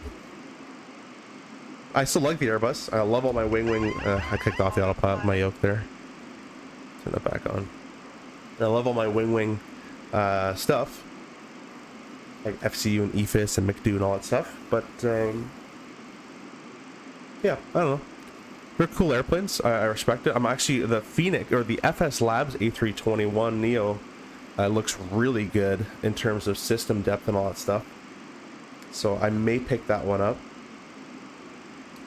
We'll see. But yeah, I like to stream things that not everybody likes to stream, or likes to fly, or says it's crap and doesn't actually know how to fly it. So that's kind of what I like to stream. Connection issues. Oh yeah, that too. Yeah, makes sense. Just to do this, I'm super close to SDF, so I'll do some plane spotting with all UPS planes. Got into flight sim and I'm hooked. Yeah, nice. Yeah, flight sim. I'm sorry for you, because flight sim will bankrupt you. You'll just keep upgrading your PC and upgrading your setup and upgrading your hardware, and it'll be an endless pit. Variety is the spice of life. Exactly. Yeah.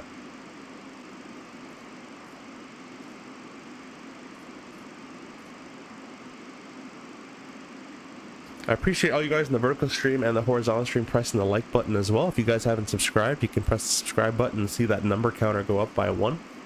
I would appreciate that as well. And if you're new over here, if you're not a member of the channel, I have a couple members only streams, but I also have brand new emojis that are I'll post in the chat there. So if you guys want your SimCFI emojis, if you become a channel member, you'll get some new emojis to use.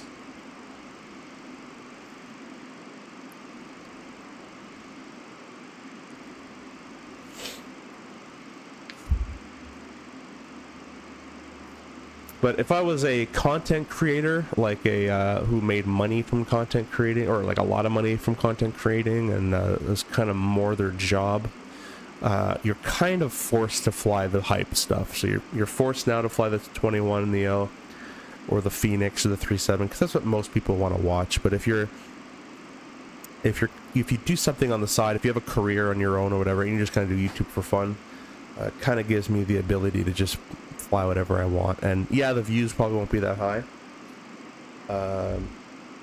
but I'll enjoy it. Let's say I don't enjoy the Phoenix. I will take out the Phoenix again. I've actually been getting the bug a little bit now that I'm seeing all these A320s come online. With the FS Labs one, I might buy that one even. But I like to be a little different. I think there's enough people streaming the Phoenix throughout the days. Where the only call you'll hear is Manflex SRS Roy Blue, whatever. And there's no other SOP call in the rest of this room. I always find that funny. I just built a new PC specifically for flight sim. Yeah, exactly. That's it. That's the first one. Then you're gonna get, you're gonna get a force feedback yoke and the new rudder pedals from Wing and a whole Airbus setup and then you're like, well, I kind of want a 3.7 setup, and you're like, well, I kind of want a 777 FMS, and then maybe I'll get an RJ FMS from PU Air Korea. Which, by the way, combo, what I would look into if you're looking into hardware is getting the Honeycomb Bravo throttle with the CRJ throttle kit from Rodesk Sim.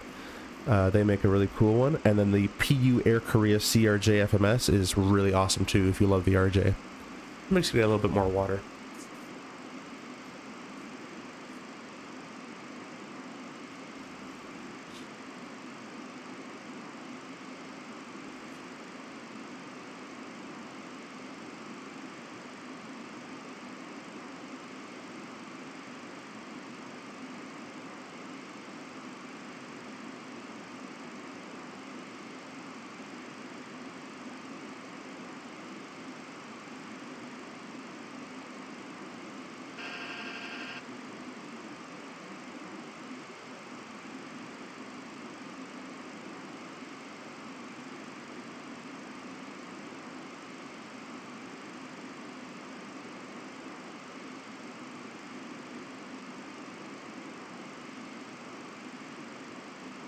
And back.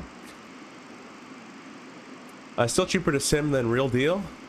Yeah, it is. Until you start getting paid for it, then it's free. But I have to be reminded to look at my bank account because I'm in denial. Yeah. Yeah, I've spent, over the years of flight sim, I'm gonna do some quick math here. Let's talk about this. Let's do it real quick.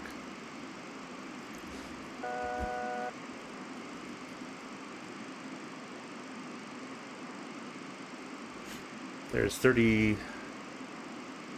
for 33,000. So let's do some quick math. If I even possibly, this is going to be quite off, but FSX, I had all the PMG airplanes with all variants. So it was 130 for the 777, plus an additional 30 for the 300, plus 65 for the 37. Plus 130 for the 407, plus 30 for the Dash 8. We're already, in the 500 zone. I had all the FS Lab, I had the Conquest and the 320, so we'll just kind of put it a ballpark after tax like 180. I had a million sceneries, so we'll just kind of put a blanket statement of like $600 right there. I probably spent a lot more than that, but we'll put that. I had so many terrible airplanes like the F-22 and all those miscellaneous ones when you're young you buy. So we'll put about $600 for that kind of stuff, which I've spent a ton of money on that. Then I got P3D. P3D, you have to rebuy all the PMG airplanes again, so it was plus 130, plus 30, plus 65, plus 130, plus 30. The FS Labs you don't have to rebuy. What else did I have in P3D? Oh, TFDI 717 was like $80.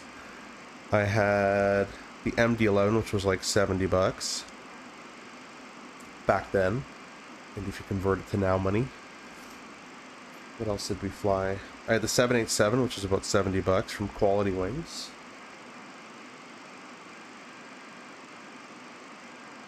Okay, we'll leave it at that.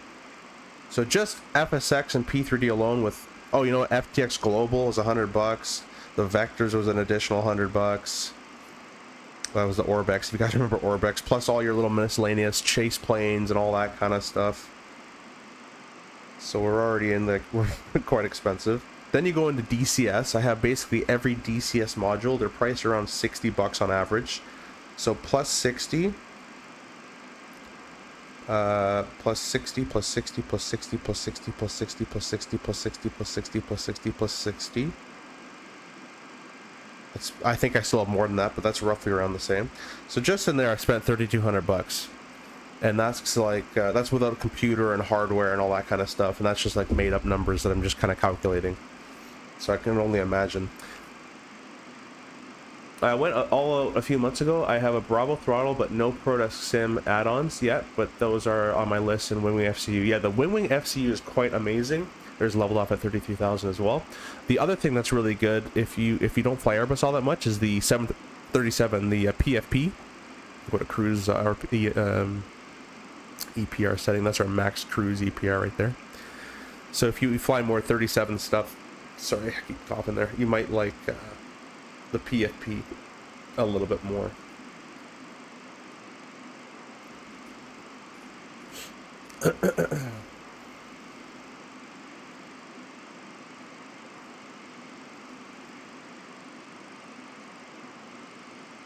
Yeah, honestly, other than the ground stuff, where this airplane's a little bit more, a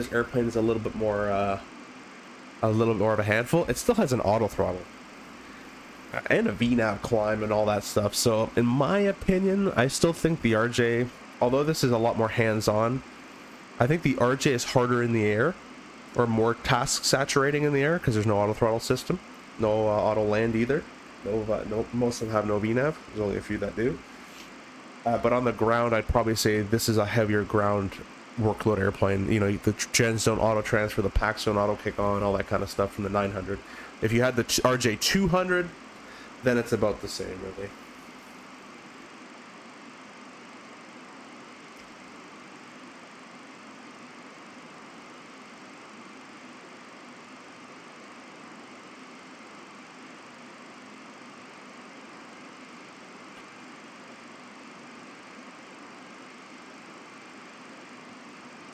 Hope you guys are enjoying this little bit of a different content on the stream.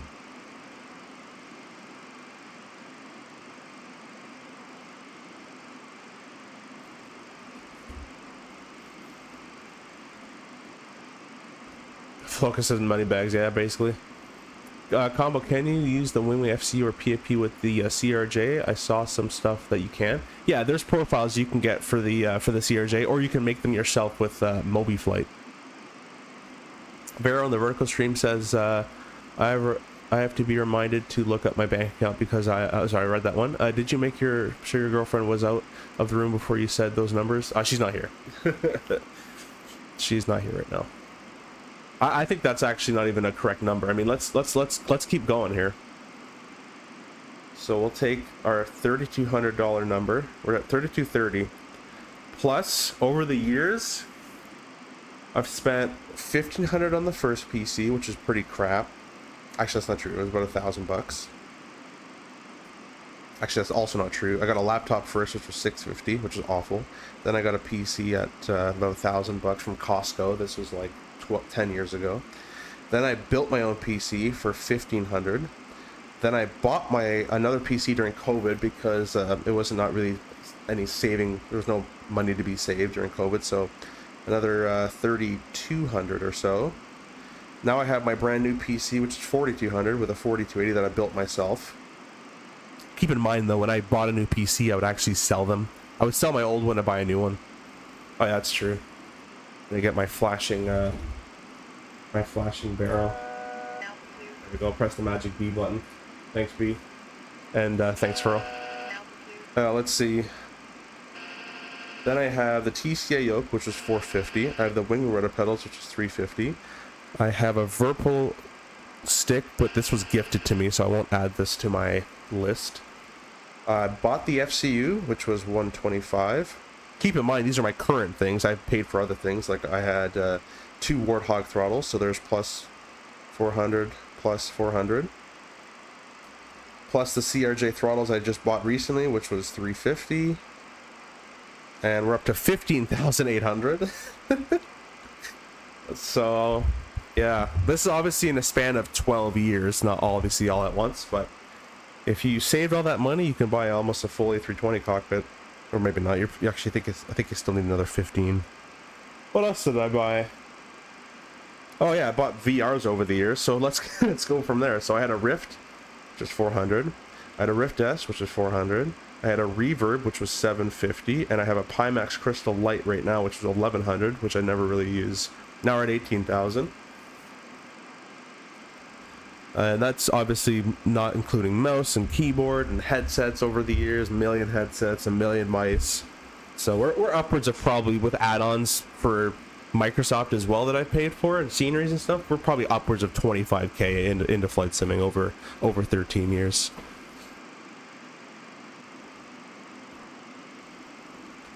And then you can, I would love to see if I had like a, this obviously impossible, but if there was like a thing where I can check my logbook across all sims, just to see how much time I had all in simulation, would be kind of cool.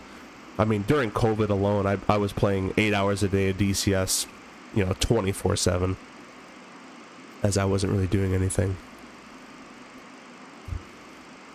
So that for like 2 years straight.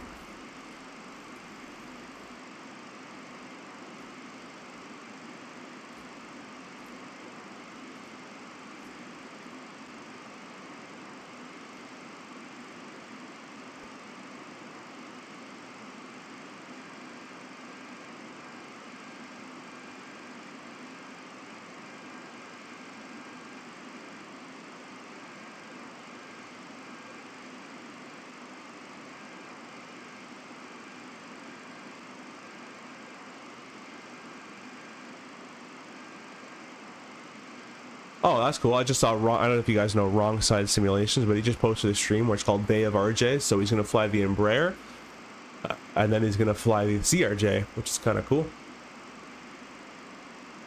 It's kind of a split airplane stream, which is kind of a cool idea.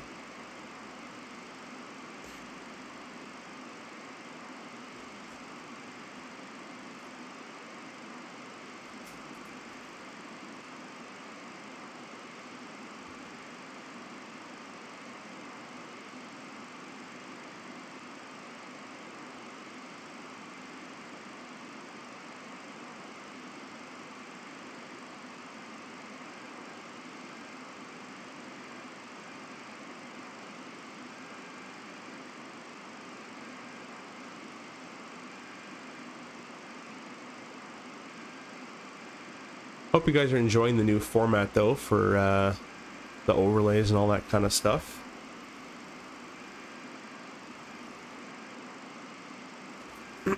Actually, that reminds me.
Hopefully, in the stream, even though I'm not flying this 100%, obviously SOP or anything, hopefully you can see that this airplane isn't really as intimidating, you know, as it is. I haven't flown this airplane in a long time, and as long as you keep to the core structure of flying an airplane and, you know, what's needed to use it, you'll be just fine. There's an auto throttle system. There is a VNAV system.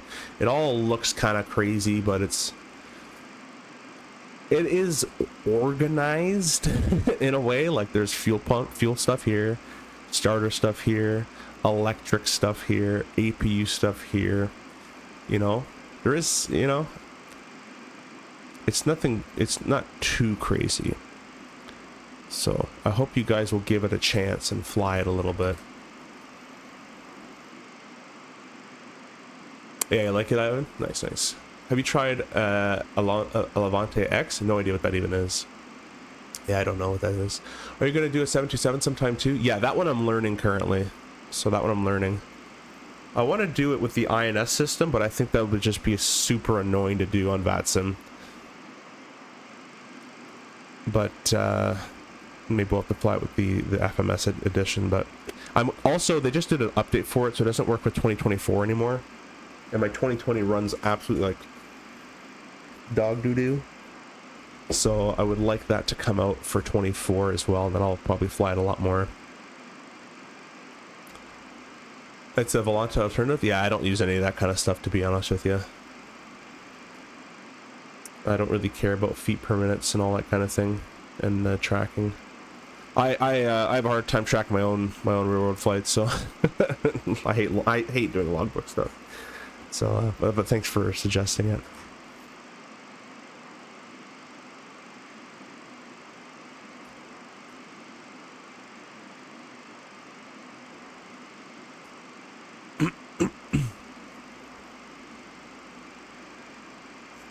For an Airbus pilot, yes, it's intimidating. Yeah, I mean, again, the Airbus, it has all the same stuff. This has exactly everything you can do in the Airbus you can do in here. Or everything that the Airbus can do, this can do, to a point, right? It's not going to have fly-by-wire, and it's not going to have the automatic gen switching and the, you know, automatic packs and all that stuff. But system-wise, it has all those things. You just got to remember, if you know the system, you just have to remember to switch the packs manually, or to switch, just like a 737. I'd probably put it more to 737, but, you know, the Airbus can do an auto-land, this can do an auto-land. The Airbus has managed climb descent. This has VNAV. You know, it kind of has, it's different stuff, and it's not nowhere near the level of an Airbus of holding your hand, but it still has a bit of hold your hand in this as well. You know, it has VNAV climb, cruise, descend.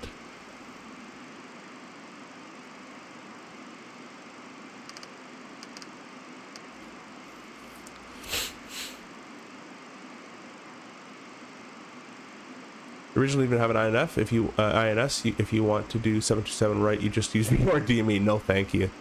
I don't think there's even enough VOR DMEs to use. Put some flight mode. There's actually something. I think you got to charge this. Was it this airplane you have to charge? It says not charging on it. Or was that the fly-by-wire? Might have been the fly-by-wire. You got a window for special navigation? That Airbus ain't got that. Yeah. Yeah, no one's gonna do no star map celestial stuff. I love that little sound of the auto throttle system changing. The position of the throttle, you can see the cabin pressure automatically changing as well.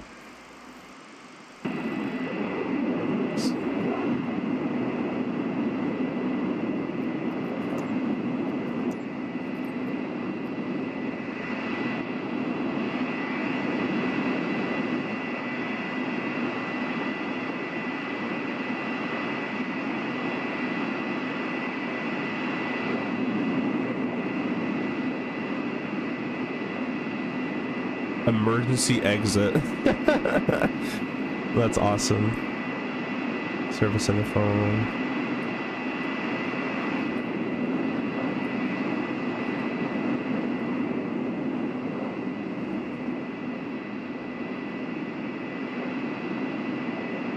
It cruises with a little bit of a, you know, off the horizon. Its nose up a wee bit. You can see its engine goes out on this line. So it's actually putting thrust down a little bit. That's an interesting design they got going on over here. A little bit like the RJ, I guess, but...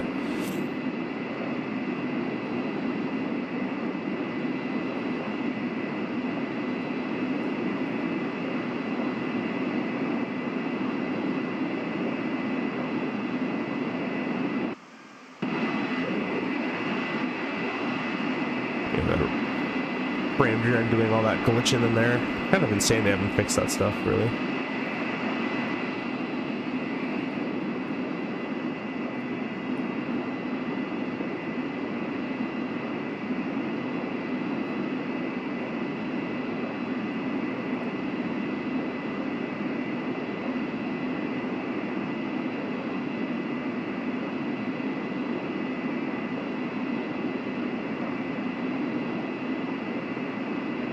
Appreciate all you guys stopping in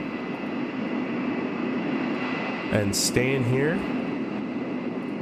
It's not our typical CRJ stream, which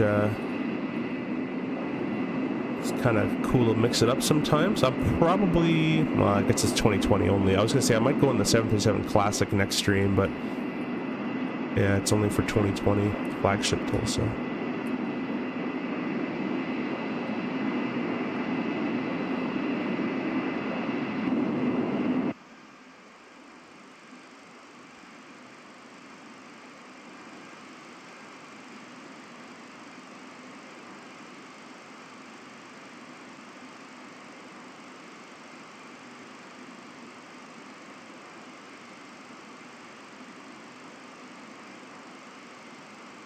Oh, you know what? I just noticed something is not right here on the stream. Hey, you gained a subscriber. I really appreciate that.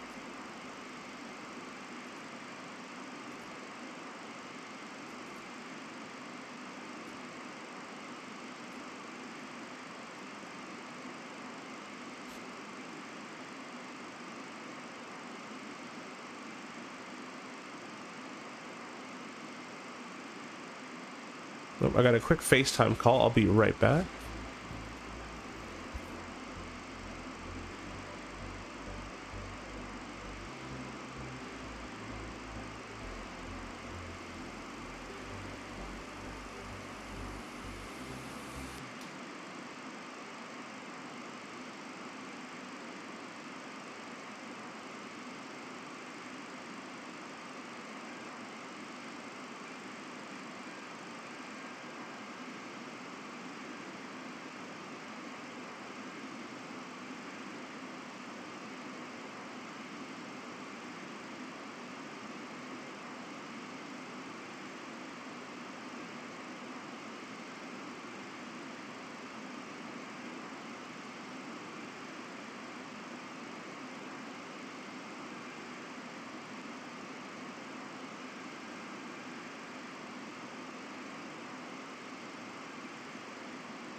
back, guys. Sorry about that. I just plugged my mouse in, so the sim might freeze, but it should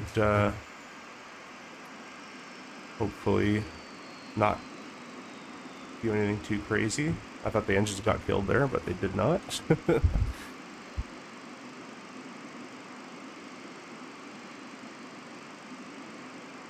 Thanks for you guys stopping in on the vertical stream and the horizontal streams. Really appreciate that. I'll get caught up with these calls or the comments here. Ivan says Leonardo will be attending the FS Expo and will be showing the update textures, sounds, etc. Amazing stuff. Ooh, awesome. Okay, well, I'll be there, so I want to meet them. My grandfather, I believe all the way out into the 707, would occasionally practice celestial navigation out the little window they had. If only for practice it worked. Yeah, I mean, it works, right? I don't know how to do it. They didn't teach when I was in flight school anymore, but it definitely does work if you know how to do it properly.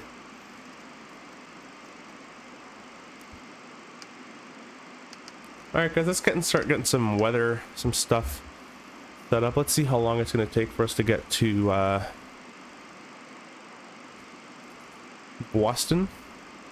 Progress page. We're going to get there at 1924 Zulu, which is currently 18, so about another hour.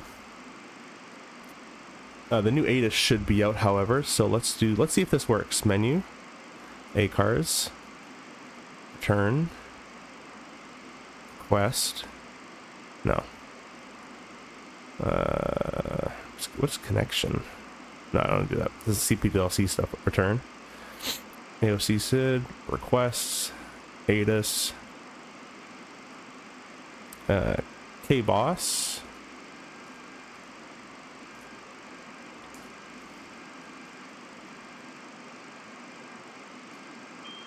There's a little ding.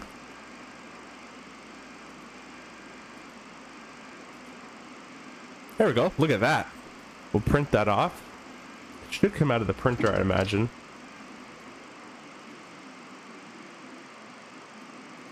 But I guess it doesn't. Oh my gosh, this view. There we go. Oh, you know what? I didn't turn my auto brakes off. Off. I guess it doesn't print unless there's a way to post a paper somewhere other than the takeoff one there. But anyways, there's our ATIS for you. So what's probably smart to do is go here. Menu, ACARS. There we go. Put that there, and I have it here. So it's Boston Approach Information Bravo 1806. It's the new one. Winds light from the east, 10 mile viz. So it's VFR. And go next page. 3007. We'll set that in our or my standby altimeter here. 3007. Departure. Arrival 4 right, 4 left. Reback all holds. Shorts, yeah. Bird activity, sure. Yeah, it's Earth. Of course, there's birds. Taxiways, Lima Alpha 1, Zulu are closed, and Alpha. Closed from Bravo to Alpha. Confirm ATIS information Bravo. Initial contact CPDLC ID JFK. Oh, that's cool. Let's see if we can do this. CPDLC. No. En route. Diversion, that's kind of cool.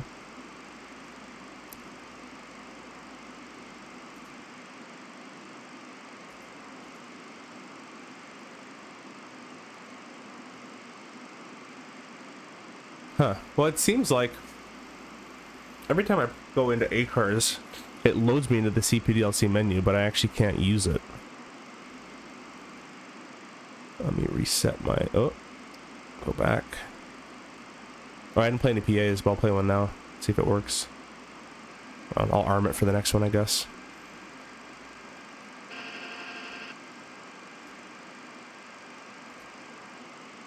Every time I hear that sound, my eyes go here. I'm like, well, what's the airplane doing? Reports. What do we got in here? Diversion. I already looked at this. Ops, maintenance. What can we do here in maintenance? Oh, this is cool. This is kind of real life.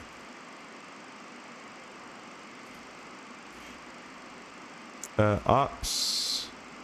I don't think anyone would obviously respond to us. crew.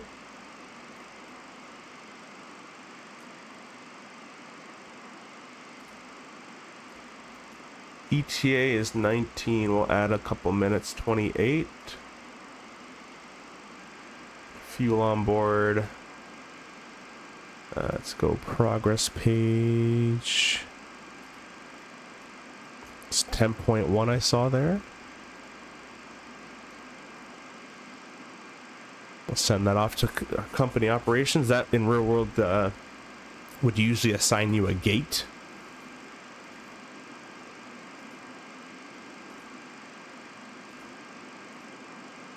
Oh, there we go. Now we got CPDLC. Connection. Oh, I don't have any. I'm not connected to anything like an actual network.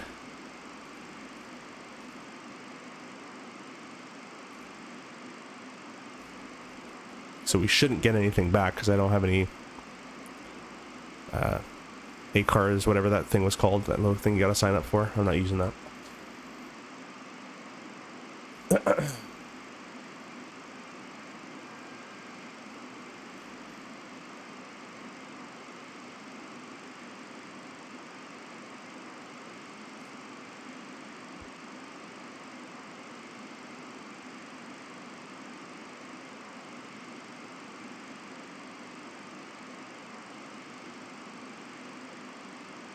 That's weird. Why isn't this navigation display showing anything? Oh, we got a message back.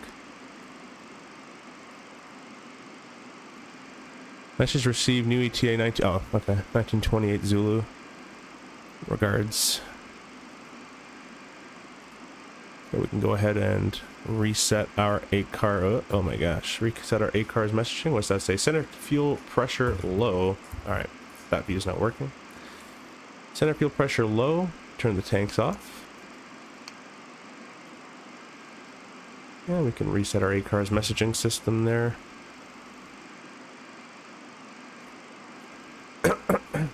Yeah, we're not getting anything from CPDLC because, well, because we aren't connected to any of those networks. What I'm trying to wonder is why isn't the first officer's navigation display working correctly here? I can't turn this yoke off. There we go. He's in the wrong mode.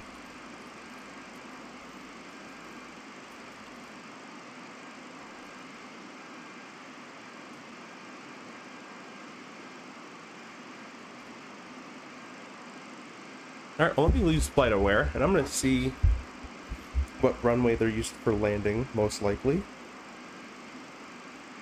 We're coming from the west.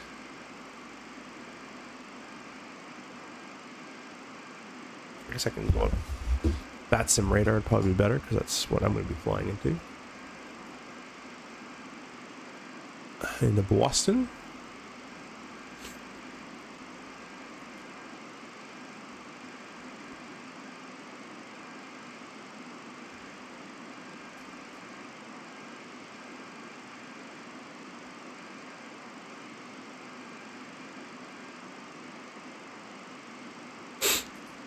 It looks like they're departing 4 right.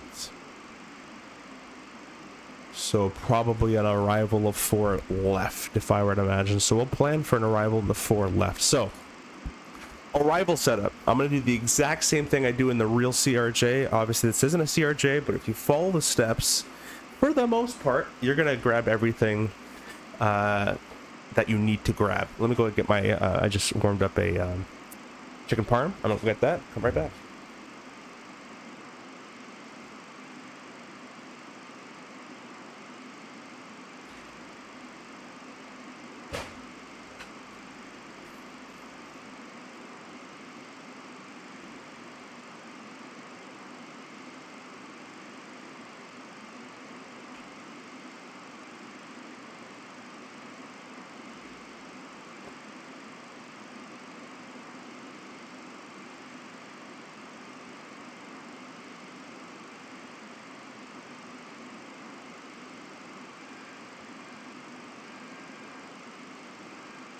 All right, well, I'm back. So arrival setup is, the little thing I use is weather weights plates. So we've gotten the weather. It's VFR. They use it 4 left, 4 right. Next thing, we're gonna get our weights. Weights will dictate our landing weight, which will dictate our landing approach speeds. So weight and balance. Our zero fuel weight was 120, 190. Our estimated landing fuel right now is 10.2. So 120, it's going to be it tells you right there. 130, 404. All right. Performance, landing weight, 130, 404. Enter that in. We're landing in Boston. Runway 4 left. It's dry. Flaps 15 to 28, 11.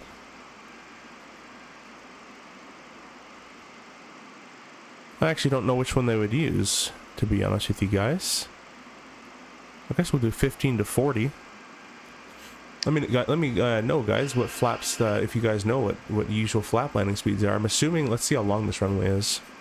I'm obviously assuming on the shorter runways, they'll obviously use the 40 setting, I would imagine. The runway is 7,800 feet long, so I'll probably go for the 1540 option. Outside air temperature, if I go back over here, press menu, ACARS, return, there, received, ATIS. It is 26 degrees outside. It's a pretty warm day. Reverse thrust, yep. Altimeter. Next page, 307. Now for the reverse thrust, in real life, in the CRJ, we only use idle reverse unless it's contaminated, snow slush, that kind of thing. So I'm gonna put off. That's what we do. I don't know what C reverse, oh, it's outside our temperature C. Add ref 5, sure. In the RJ we don't do that, but we'll do it here, I guess. And medium braking. The wind is previous page 111 or 11.0 at 9 knots. We'll enter that, press calculate. 130 actual landing exceed structural max landing weight. Well, that's not good.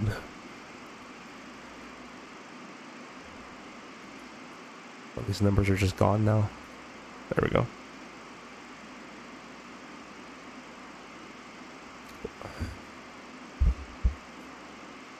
Well, what's the max landing weight?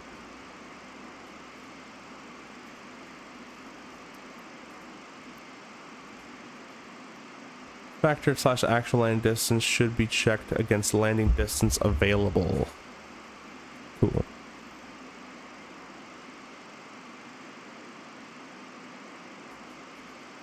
Huh. Well, basically, we're going to be too heavy for this approach, is what it's saying. Yeah, SimBrief always does this. It always loads us like a crazy amount of fuel. Although it has us landing at 122.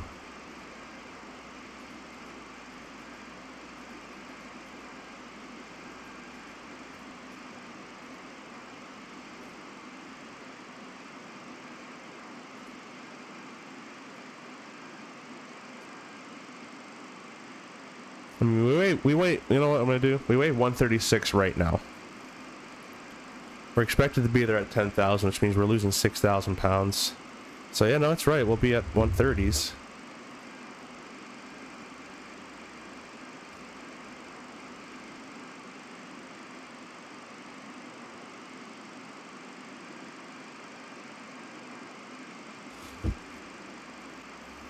So basically we're doing an overweight landing unless I can dump fuel, which I don't think you can do in this airplane, unfortunately.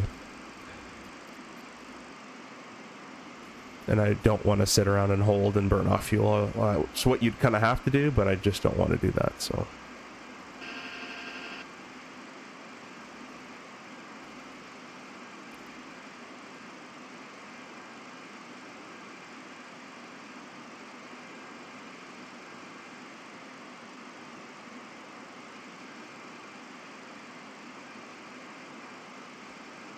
Huh.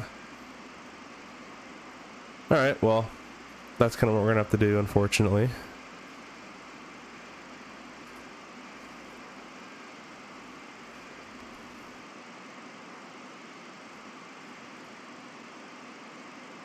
That's okay.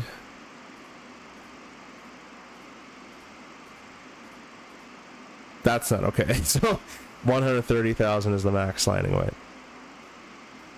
And we're predicting to be there. You know what? I haven't put in the approach in yet. Let me go ahead and do this.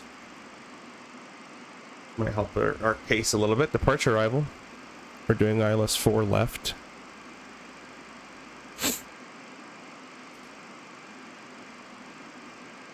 ILS 4 right. RNAV 4 left. RNAV 4 right. I guess there's no ILS 4 left. Alright, well, I'll plan 4 right then, unless they give us the RNAV, but that's fine. We can do either one. And let's see if there's any transitions we're going to use. Probably not from the J fund. Joe B. There's nothing that goes into there. Approach.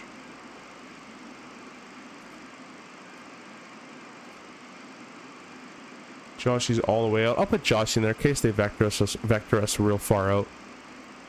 Press the legs page. Next page, next page. All the star information has been entered in nicely.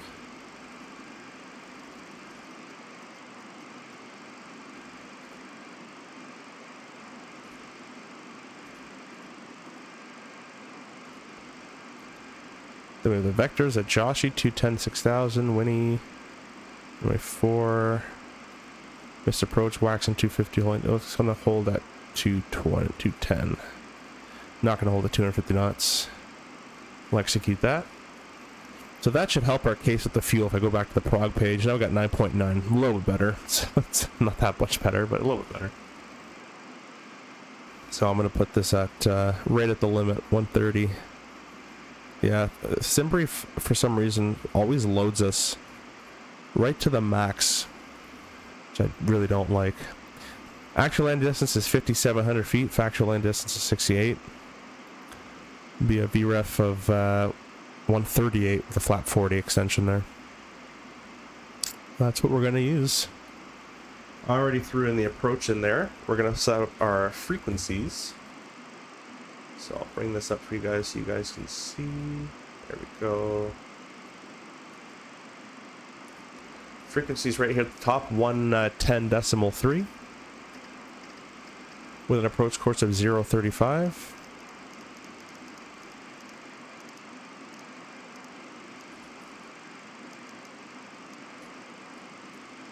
Ten 3 35. There we go. That's all been set up. There's no HGS to worry about. Speeds will get entered in manually later on. And next what I'd like to do is put in a minimum or an MDA. Now what I've noticed is it has a PFD DH, but I don't actually have an MDA unless it's just this knob that I would set for myself. So I'll just set these. Cat 1 of 220 or 218, but we'll do 220. There we go. Because a DH is for radar altimeter use only, which is technically a Cat 2 or a Cat 3. See here in the Cat 2 it says RA99. That's where I set the DH to 99. But legally we can't do that because we're not doing a Cat 2 or Cat 3 on this, we're doing Cat 1. Which will most likely be a visual, backed up by the ILS.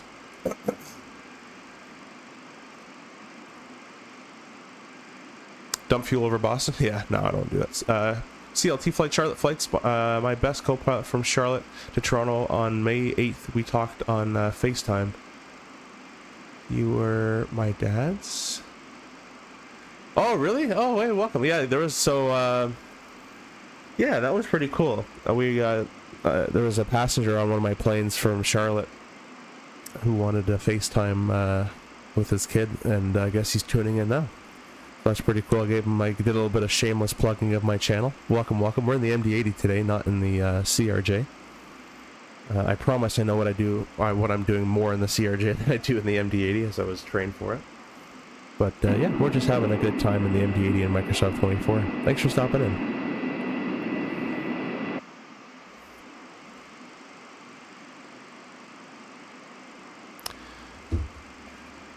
And so that's pretty much it. We do have those little speed cards we can use, but we kind of have all the data available to us already. So there's our landing data right there. And I'd love to zoom in more than this, but that's a landing of 148. I need a 130 card. There we go. Notice it says DC 980. That's kind of cool. A VRF of 140 at 138 at 40, plus 5 will add on to that, make it 143. There's no gust. So basically going to use the flap 28 speed. And I really can't read the rest of those. I gotta really get nice and close. There we go. Oh, it even gives you drift down speeds. That's really cool too. So if we lost our engine, 18,000 feet there and above, we can use our drift down speed of 240. So we would set flight level change if this even has one. This is more of a CRJ thing, I guess. It should have some sort of speed IS. Yeah, we would do IAS Mach and then 240. And then we'd also set these throttles to max continuous thrust because you don't know which engine has failed at the time. You don't really want to diagnose. You just want to make sure the airplane doesn't stall. And then you would drift down until your airplane can hold level with 240 knots. That's kind of cool that it has drift down speed in there. Final, I keep clicking this off. Come back, baby, come back. Anyways, bring that back. It's really annoying that it's right click to move it. So right click's how I move my view, and right click gets rid of it. Final segment climb, slat retraction, flap retraction, go around is 151. I assume that's V2 go around. So if we have a go around and an engine failure, we have to minimum maintain 151 in the go around there. Let's actually brief a go around really quickly. It's different than the CRJ, obviously. The missed approach procedure though is 3,000 feet runway heading and then outbound to waxing and hold. So it's a pretty easy one. Route wise, procedure wise, I believe what we're gonna do. I don't think this can fly the go around for you automatically, so we'll go autopilot disconnect. We'll press our toga buttons here. This thrust should be set. We'll verify we're VREF and positive speed turn. We'll go flaps to, we'll keep it the same as the CRJ. We'll go flaps to, well, I guess we don't have an 8 setting. We'll go flaps 11, I guess.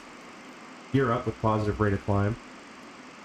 And then once we're above our level of acceleration altitude of about 1,000 feet AGL, we'll speed up to our V man speed, which was 206. Sorry, that was our slat retract speed of 206. Retract all the flaps and then head over to fine thrust, and we'll head over to the VOR and hold, or waxing and hold. Something along those lines. The CRJ is very different. The CRJ would be speed mode, would be autopilot off, toga button, toga thrust, flap 8, gear up, speed mode, heading mode, engage autopilot through 600 feet. If they want us in the published mist, we'll go white needles. We'll go nav available, nav mode. And then retract flaps on schedule about 1,000 feet, climb thrust after takeoff checks. That'd be a CRJ. This has a lot more automation than an RJ, so I don't know if it can fly the go around for you. I would imagine it could by clicking the go around button with the auto thrust as well, but I'm not sure.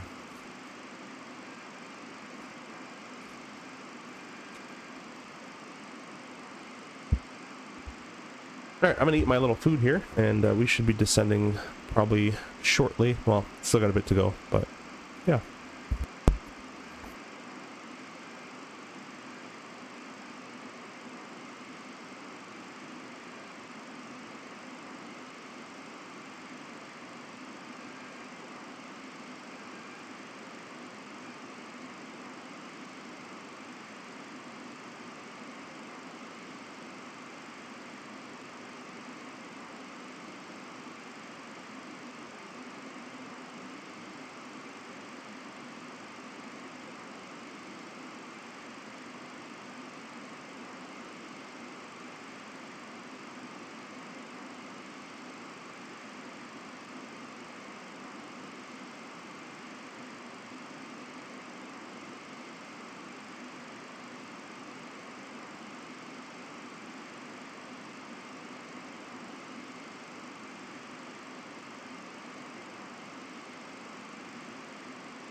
Hey, Wendy. Welcome. Thank you for joining in. Appreciate all you guys joining as well on the vertical and horizontal stream and pressing like and all that stuff. Different airplane than usual, but I hope you're enjoying it nonetheless. We should be starting our descent into Boston pretty soon.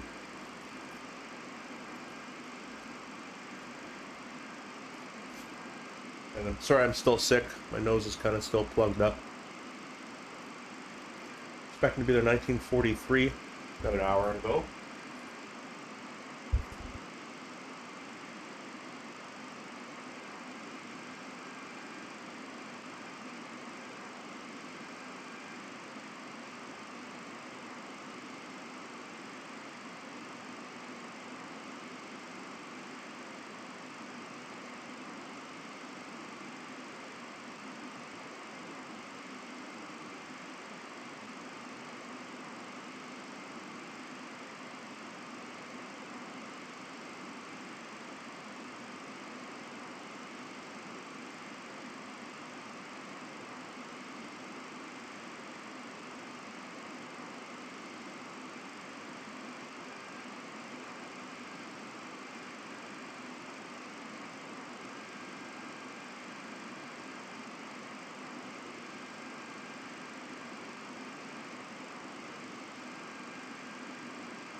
Vero says, I'd love to see more of these streams, but I'm biased when it comes to the old airliners.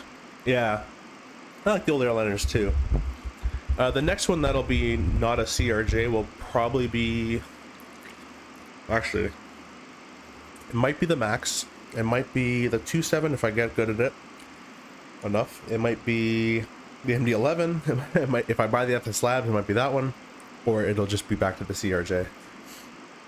So... depends on when, what it is. Toronto Island traffic, dashboard 2248 over Ocpeg. Someone's in a Q100, that's dashboard's call sign. But anyways, if I'm still sick tomorrow, which I probably will be, because this has been going on for a bit, then I'll probably do another stream tomorrow again. Expecting the field in 8 minutes.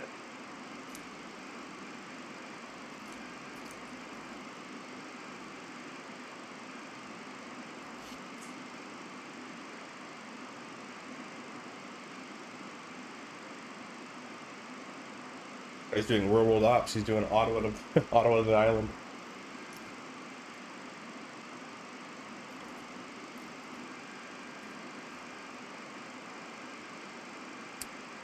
Oh, and Charlotte flights on the vertical stream. If I didn't catch you earlier, I think I already said hi to you. But thanks for jumping on both streams as well. Hope your dad enjoyed the flight, by the way. CRJ forever, yeah. Try to make it a smooth ride for him.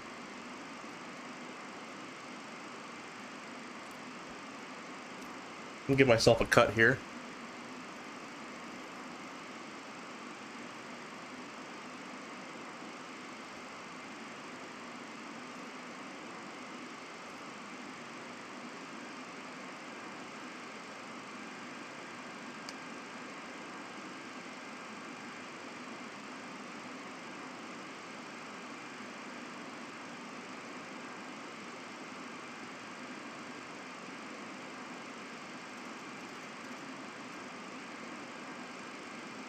A little bit faster, although I shouldn't be cutting. I should actually be trying to waste fuel, so.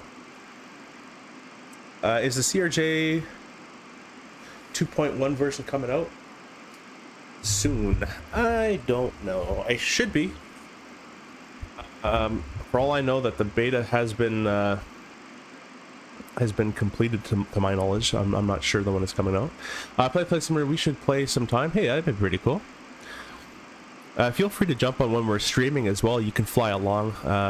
Not many people do it sometimes, but we're on the VATSIM network. So if you play on VATSIM, or you can join the Discord as well, you can fly along with me on VATSIM as well if you're comfortable with VATSIM. He did? Awesome. Cool. Vero says, I think I have 727 manual sitting in the basement. Might be fun to dig that up. Yeah, that'd be pretty fun. Be a fun read. I used to read a long time ago the FS Labs Concorde manual. I loved that thing. I don't miss work often, but I'm starting to miss work, and I hate being sick. I don't know if I hate. I think I hate being sick more than going to work. Kind of like I enjoy my job. I think a lot of people who get in aviation enjoy their job, or else you wouldn't last too long.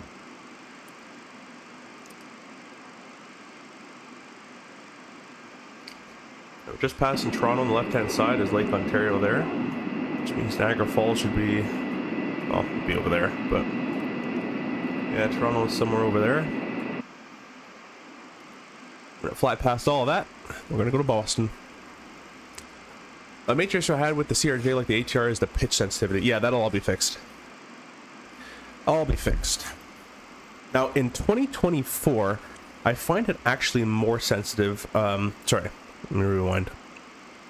In the new beta update, in 2020 to 24, the 24 version is slightly more sensitive than the 2020 beta version. So I'm running a -20 curve instead of, it's better than my old -90 curve. But yeah. We are Concorde, awesome. Yeah, I love the Concorde. I'm a big Concorde guy. It was my favorite airliner in the sim. Favorite airliner still today. Flight engineer panel, you do everything. You had to move C to G to trim it during your flight. And you can do long hauls in 3 hours. So I loved that part of it. I loved how in-depth it was, the old INS and all that. And I would read the FS Labs Concorde manual all day, every day. That was a fun time.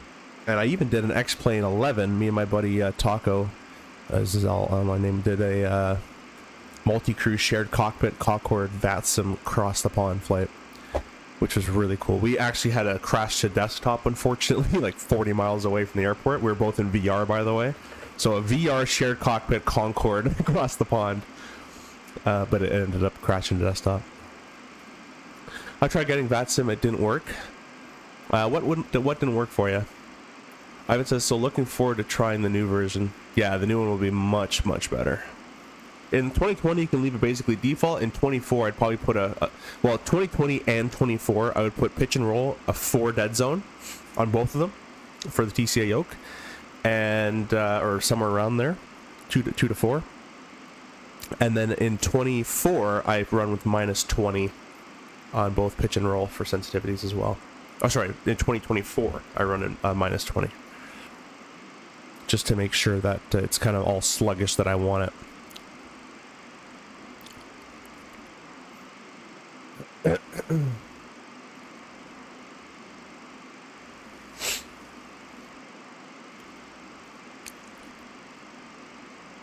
It just didn't download. Yeah, you gotta download vPilot.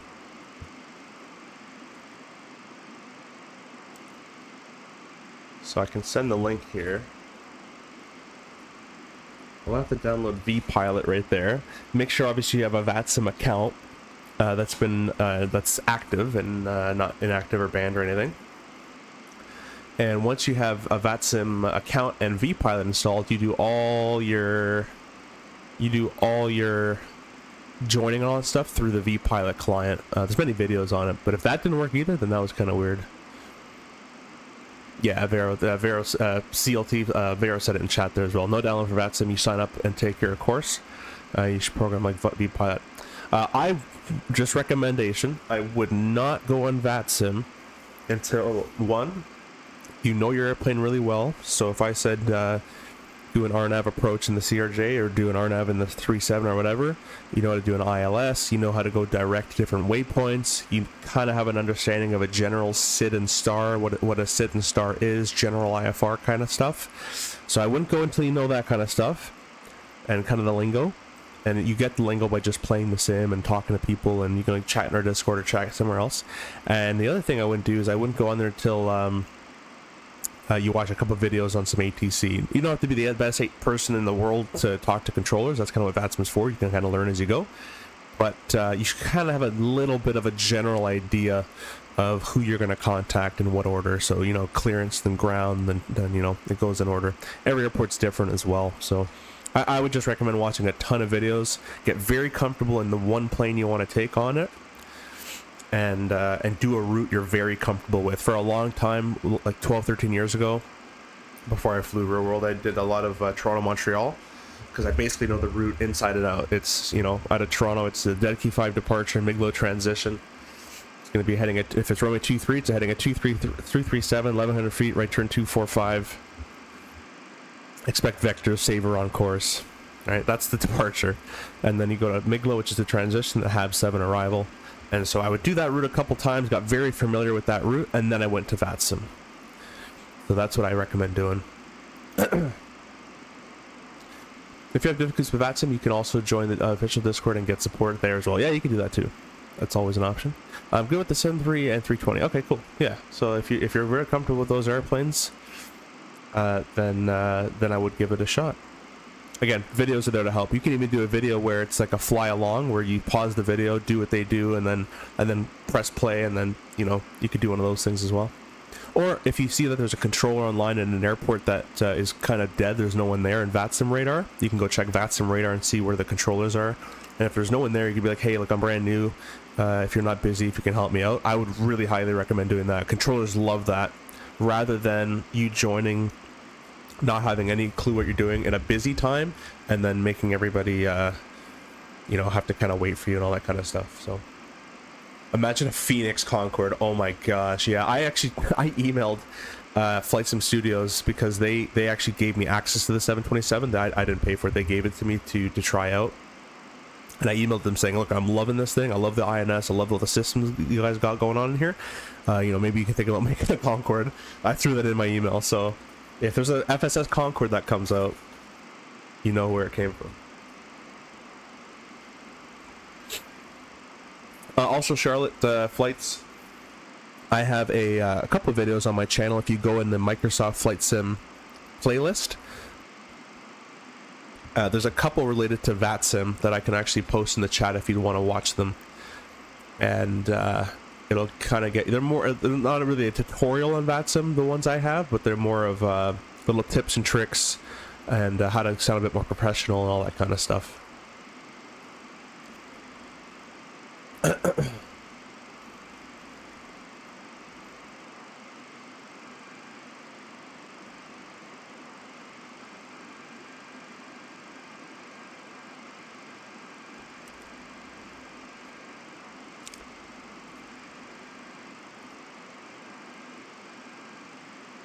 So here's kind of a tips and trick VATSIM one there for you.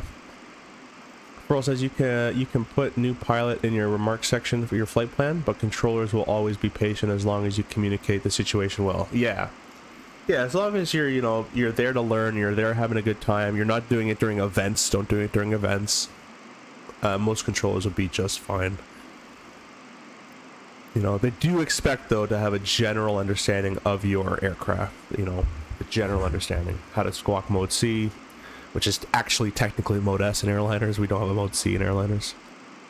But anyways, how to, you know, if they say squawk ident, what that means, how to do it, right? So you come in the MD-80, you come over here, and you come to this panel, and you press the ident button. Most likely it's going to be in your transponder section on most airplanes.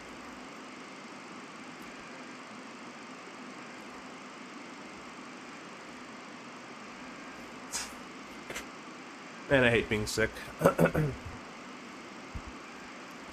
Yeah, 737 is actually fun as hell. Yeah, it's a really cool plane. What's the most straightforward flight plan layout and sim brief to use this for the CRJ? The Jazz JZA format is really good to use. Has all the numbers in the RJ format that you need. If they have Endeavor, you can try that, or Blue Streak as well.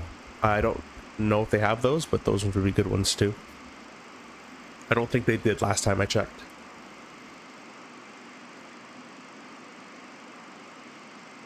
We're just entering into Boston's airspace here, so gonna tune them in. Yep, sorry, Canadian 15, you might Unicom 122.8, good night. 222. I'm not gonna contact him yet because he didn't give me a contact me. Okay, 11, radar contact, So- maintain flight level 400, and you can monitor Unicom 122.8. So we can take this as a training example here. So we're up with center. I'm not gonna, and VATSIM rules is I'm not gonna talk to them until this might be New York Center actually. No, it's Boston Center. I'm not gonna contact them until they give me a message saying contact me on my vPilot client. But once they do that, I'm going to say Boston Center. So I'm talking to. If you don't know who you're talking to, just say center. So center, if you don't know who it is. Your call sign. In this case, it's American 1333. You can see at the top left of your screen there. There's a call sign there at the top left in the overlay. So center, Boston 1333. Center, American 1333. And then I'm just going to add my flight level. They have a radar, so they should know roughly where I am. Because I don't have a transponder code, I might say, you know, northeast of Toronto. You can kind of give like a location, you know, over, you know, northeast of Cleveland or east of Cleveland or Buffalo by 50 miles or direct Ponct or something like that. But they have a radar, so they'll find you eventually, and they'll give you a transponder code, which is a code you're going to put in your little box down here. Oh, they're closed. Alright, well, guess we'll go back to 22.8. But anyways, yeah, so I'll give you an example of how that would have went. So I'd say Boston Center, American 1333, flight level 330. And they say American 1333 squawk 5656, whatever it happens to be. So you put your code in here, 5656, make sure it's on it's currently set to transponder 1, and our mode is on TARA. What that means is we have exponder, which is in VATSIM terminology mode C or mode S. It means that the ATC can see you. Then now we have ATC can see you plus TA, which is traffic advisory. And then we have TARA, which is traffic advisory and a resolution. So if there's an airplane that was about to collide with us, and let's say I had a TCAS on board as well, we would get a climb, for example, and the other airplane would get a descend in their airplane. So we would hear traffic, climb now. And that's what the resolution gives you. If it's just on traffic, you'll just get traffic warnings. You won't get a resolution. You won't get a climb. If it's just on transponder, ATC can see you, but you have no TCAS, no traffic collision avoidance systems running on yourself there. So we'll go back to TARA. TCAS system test. Oh, okay. I pressed that button by accident there.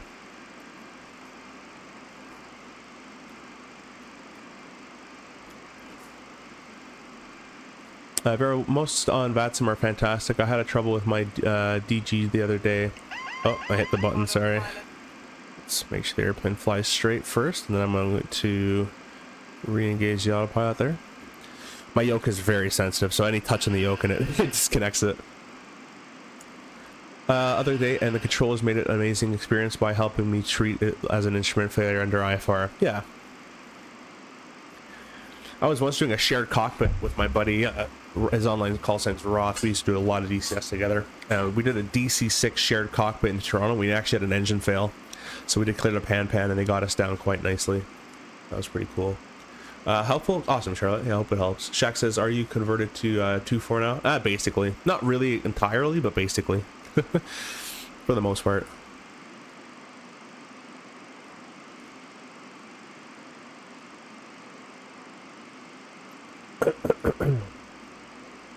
Yeah.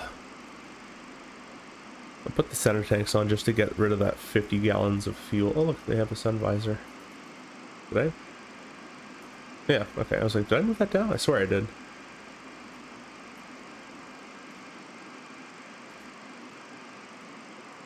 The RJ has one like this too, although it doesn't slide as easily.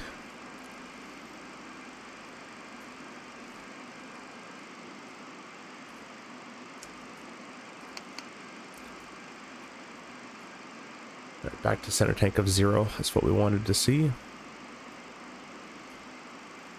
can see that coming up if I zoom all the way in here. We have a T/D, that's our top of descent. So what I can do is go to the Navigraph chart here and go to the arrival. And it looks like we'll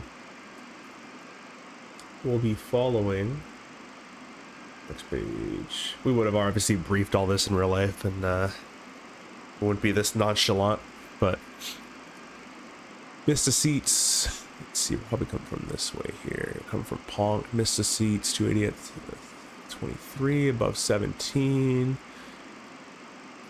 And then we have next page, Bays 280 above 14. J Fund, then we take the right turn to Autumn, 270 above 11 below 12, Winter 250 above 8 below 10, and then Harris, next page, speed 227,000 is the hard altitude. So, and then we take a right hand turn to Griffey, and Gabby, this is 226, and then Joby 210 So why don't we go ahead and set 6,000 feet in our altitude selector here. So let's set 6,000. Obviously, we don't have ATC anymore, so I'm just kind of giving my own clearances at this point. So we have set 6,000 feet in there. And we're in VNAV level. As soon as we get closer to the top of descent, I can't remember if this airplane will automatically start descending for you, or if it's Airbus style, we got to click VNAV again. So we're just going to wait, but I have 6,000 set confirmed in there. I'll give you guys a bit of a brief. So it'll be the... this will be more of a... I've never been to Boston actually even in real life, so I'll give you more of an IFR brief, even though it is visual. We're doing the J-Fund 2 arrival, which will bring us eventually in for a right downwind on runway 04 right. Planning the ILS, or the visuals before right, backed up by the ILS, page 11-1. Effective June 2025 chart. Loc is 110.3, that's set left and right with the final approach course at 035. Glide path check and Milty at 1700. The minimum MDA of 220 set left and set right. MSA based on the Boston VOR is going to be high sector 2,500. Missed approach we discussed earlier is climb 3,000 feet on the Boston VOR radial to 030 outbound to Waxon. Then a DMA of 14.0 means you're at Waxon, and hold. In the event of missed approach in this airplane, I'm going to click the toga button, and with positive speed turn, we'll go flap 11, positive rate, gear up, and then we'll just retract the flaps around 1,000 feet. Set our climb thrust and hold, go into the hold. It should be a direct entry hold into Waxon. Actually, it is not a direct entry hold. This is going to be a it looks like a non-standard, so it'd be a parallel entry, non-standard left turns into the hold, which is quite interesting actually. So usually a standard hold is a right turn, so it should be going this way, but this one is a left turn going this way, so we're going to be flying this way. We can't do this because that's not the hold. We have to do this. So what we have to do is fly a parallel entry, which means we go this way. Let me draw it. We fly like this, paralleling the inbound, the outbound course there, or the inbound course. Take a turn into the protected airspace, so a right turn into the protected airspace, and then a nice big giant left turn, and now we're doing the hold. So that's called a parallel entry. So that's how we're going to do that if we need to. I'm not sure if this airplane in the sim can fly holds. We're going to figure out that together if we have to go missed. Hopefully we don't have to. Pappies are left hand side, ALF type 2 lighting, and let's see here. That's pretty much it for that. Actually, let me quickly check. It's a standard 3-degree glide slope, which it is. The airport runway 4 right. We're going to go and plan to exit on Yankee most likely. If we miss that, Romeo. If we miss that one way at the end, shouldn't need that one, but November 3. But we're going to try to make Yankee and then Romeo there. We're going to need auto brakes of medium as well. We'll go ahead and... oh, I can't arm it till the gear comes down. So you guys, all you guys have to remind me when I put my gear down, come back here and arm that switch. That's up to you guys to arm. That's your first, your pilot monitoring duties today. The threats, I don't fly. I've flown this plane once yesterday and I didn't even land it. Actually, I did land it because I had to go. So I haven't flown it in a long time. I like reading the chat, so if I get distracted by the chat, and first time into Boston for me. That's about it. Any other threats you guys can see? How to mitigate all those threats? We'll take things nice and slowly, and at the end of the day, we'll fly the airplane without autopilot if we need to. Charlotte, you said TCAS. What do you mean by TCAS? Like, do you want to know what it stands for? Vera says, going to buzz off in 172 for a while. Have a nice landing and hope you're feeling better. Hey, thanks. Appreciate that. Enjoyed the 172. Mehmet says, do you think CRJ era coming to an end? I see lots of airlines changing ERJ and Airbus 220. Yeah, I think it will, to be honest. Probably the next 5 to 10 years. The CRJ 9 series will still be somewhat a little bit more efficient for those smaller routes. Unless you have a 220-100. Most if you have a 300, it'll still be more efficient for those really small routes that don't sell out that much. But the other problem with the CRJ is it's hard to get parts for it now, so maintenance is hard to get because of Mitsubishi.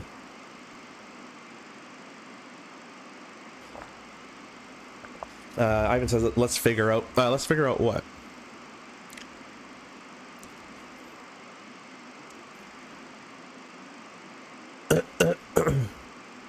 Charlotte says, I've been to Boston. I think I landed on 4 right. Okay, cool. Nice.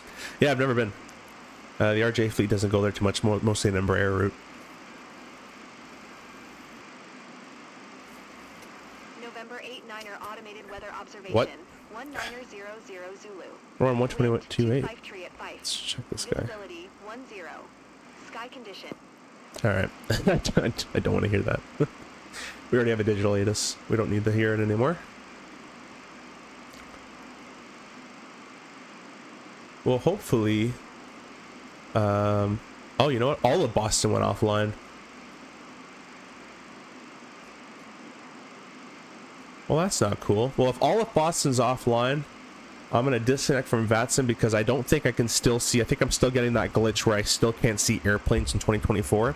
I was going to rejoin because Boston had control and they would control me away from airplanes. But if I can't see other airplanes with an uncontrolled area, I'm going to get off of VATSIM so I don't ruin anybody else's experience. I'm going to click VNAV now. I'm just going to see if it'll kind of arm it for a descent. We're going to quickly see. We're going to press VNAV, watch our FMA, our flight mode annunciator. If it says VNAV descent and it starts going now, I'm going to press Alt immediately. So Alt is here, VNAV is there. VNAV. Okay, so it's just VNAV level.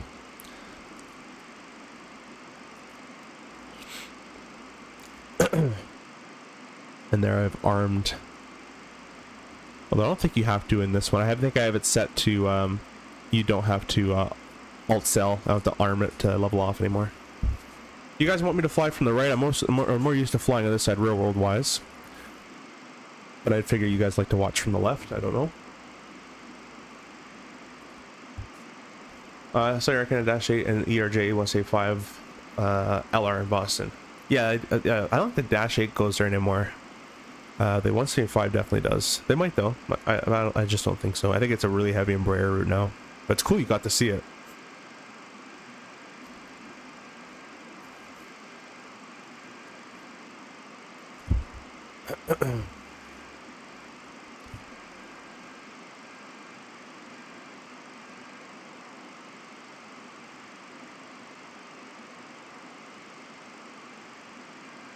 If you guys are just jumping in on the horizontal or the vertical stream, if you don't mind hitting a like and subscribing, that would I really appreciate that.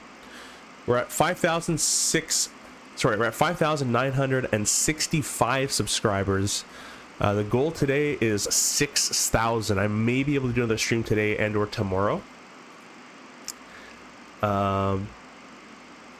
So hopefully we can hit 6,000 quite soon.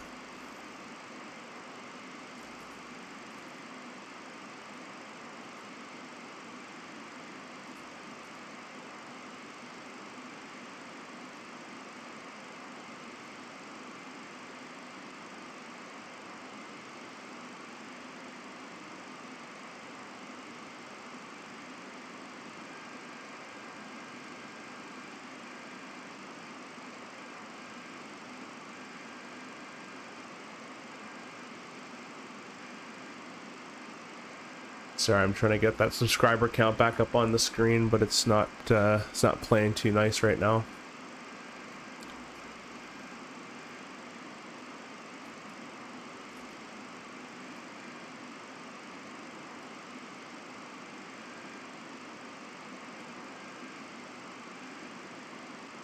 Let me go ahead and just kind of fix the colors on that real quick. This is Lonnie Flight Sim Gaming showed me this trick.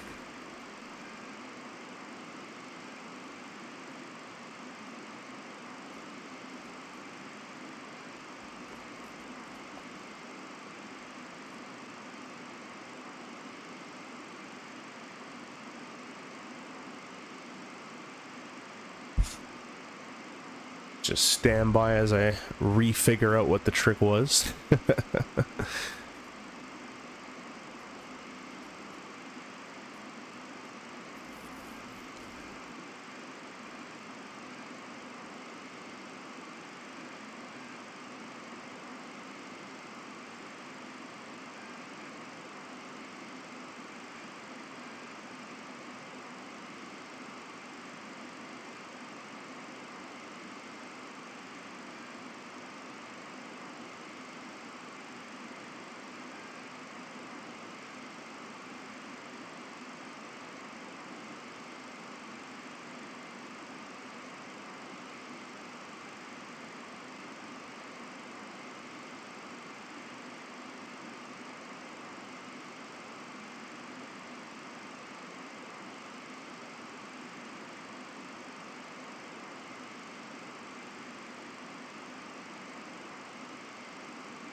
By as to fix the colors on that. We got another subscriber. Really appreciate that.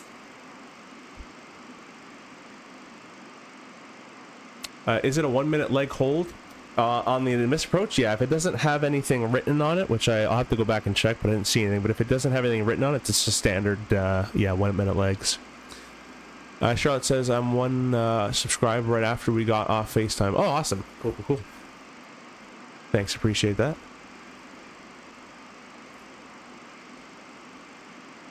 Actually, it's probably going up to our top of descent here soon. Just a little bit to go. There's T/D. Should be a way to put the constraints on here. Data? There's data. Wait, do it again. Data? There we go. So now we have all the waypoints, kind of like the CRJ now. Above 240, above 210. Has all the waypoint data there. Turn terrain off, it's flat. You don't need that. Alright, let me fix that subscriber thing here quickly. Because the colors are all wrong.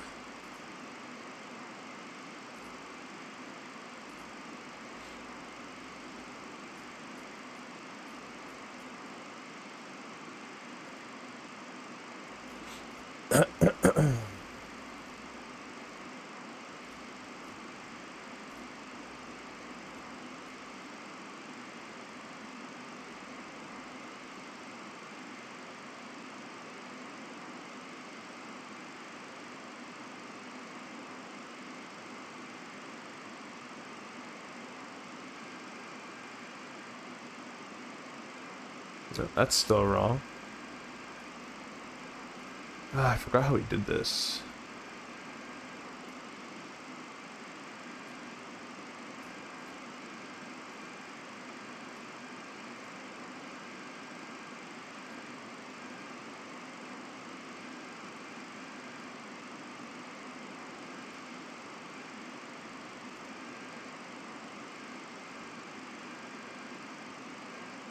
Oh, that's probably how he did it. There we go. That looks better. There's our subscribers right there.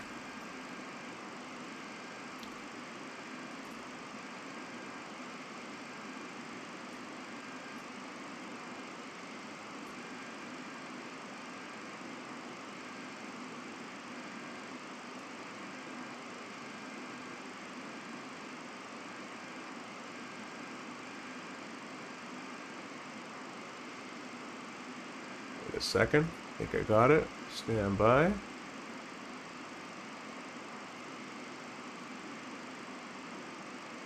Nope.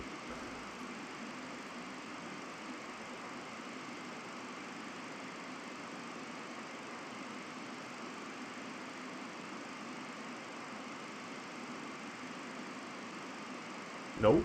I almost had it. One of these combinations that makes it work.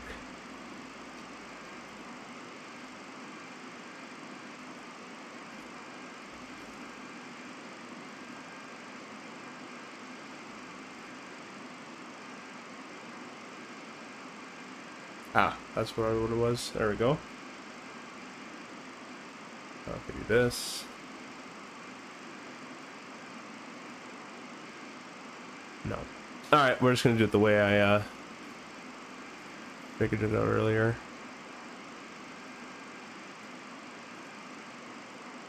There we go. Got it. That looks better.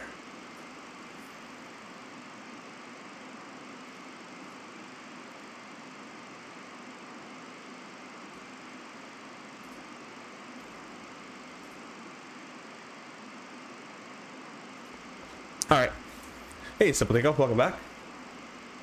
Holy traffic, just got home 2 hours. Oh my god, parking on the 401, that's awful.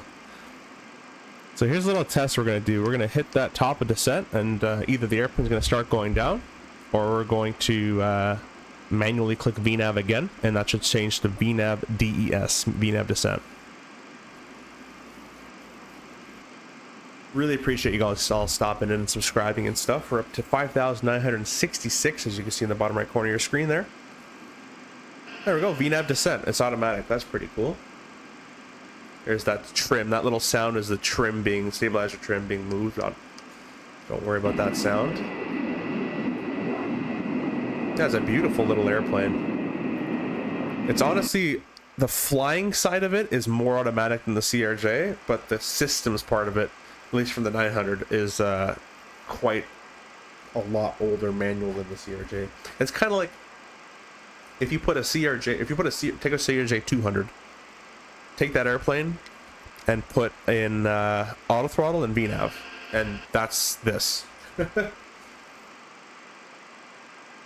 But a good auto throttle and a good VNAV, not like the Bombardier auto throttle or a VNAV. I'll put that in here.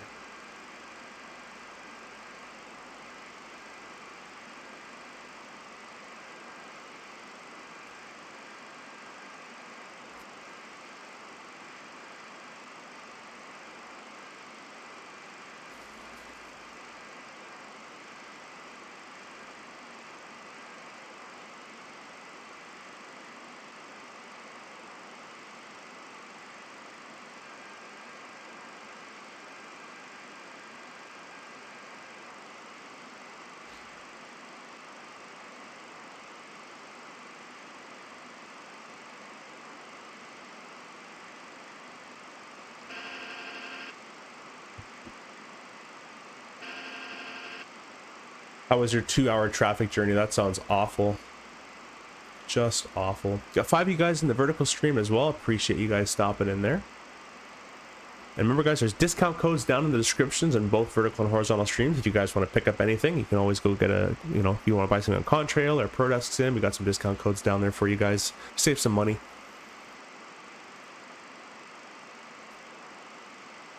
MCD message. Jag required. All right. Well, I'll put a little bit out for you. Oh, that's me. I hit my yoke by accident. I have to turn that off because my yoke is so, it's so sensitive where it just makes it kick it off.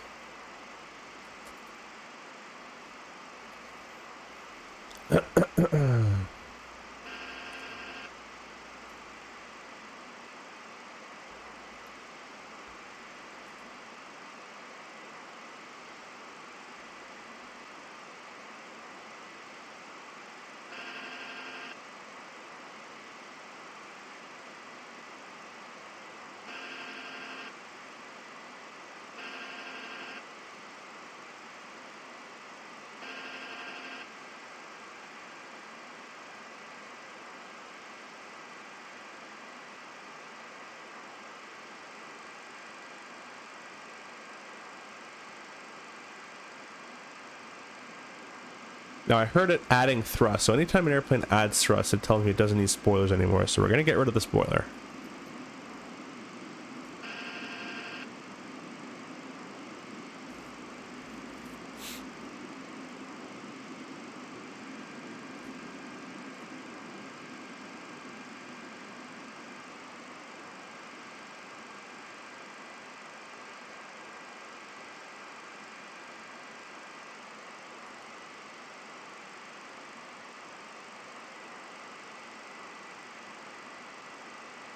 Left at 10:30 to go east and got back now. Oh my gosh.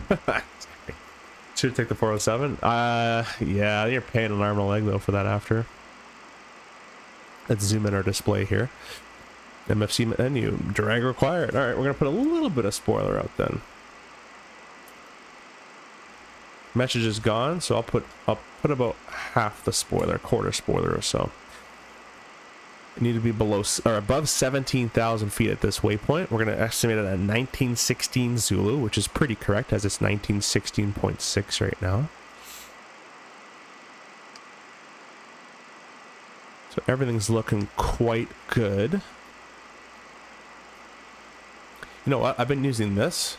I have a FCU panel I should be using at this point, but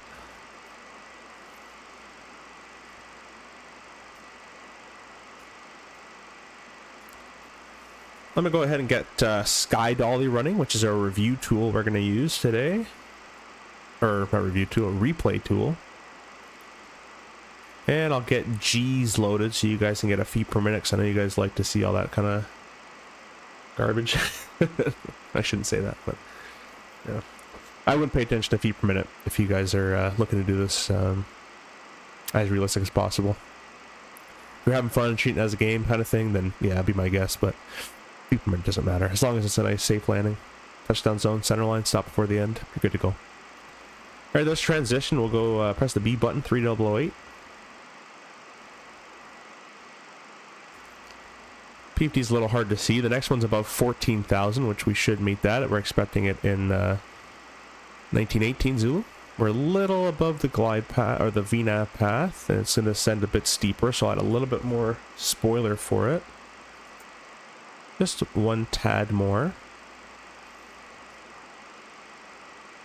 Go back to the 130,000 pound card landing. It needs power, so let's get rid of spoiler.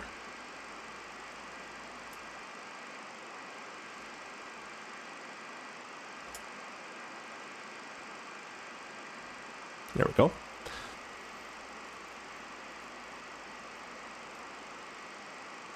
Beautiful day looks like here in Boston. Boston.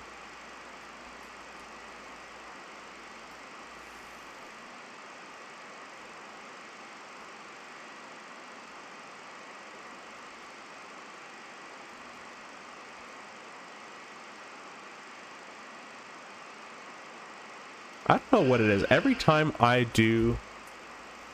Put a bit more spoiler in there. Every time I do a flight where it starts with ATC, it always... no one ever, like, stays. Like, I'll go there, and as soon as I'm close to getting in the zone, they disconnect. Or as soon as I spawn at the airport, they disconnect.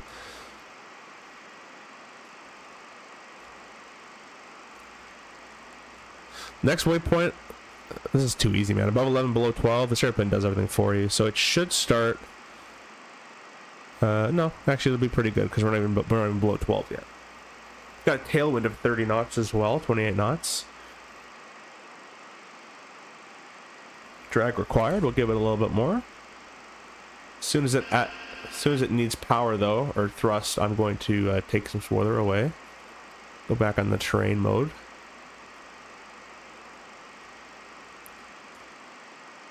Let's see if it's going to meet this. It needs to be above 11.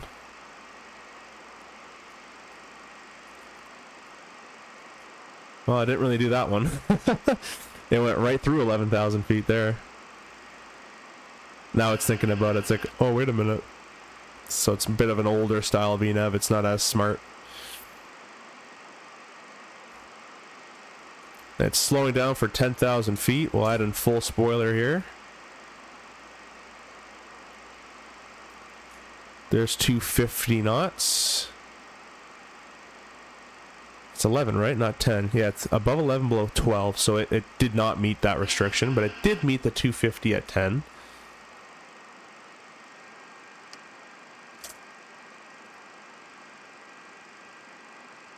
The next one's below 10, above 8.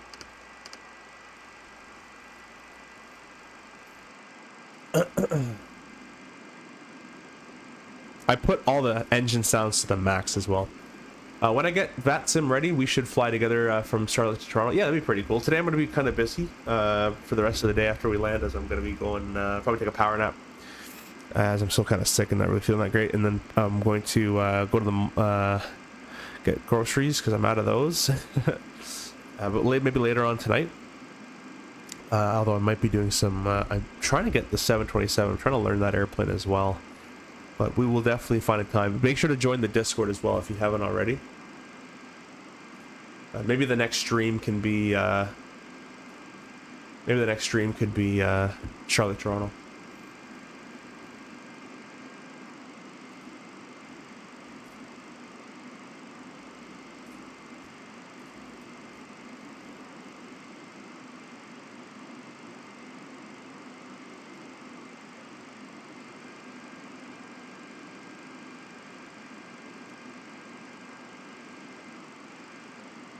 It's sensing that we're a little high on profile, so it's kind of leveled up a little bit. It'll be below 10, above 8.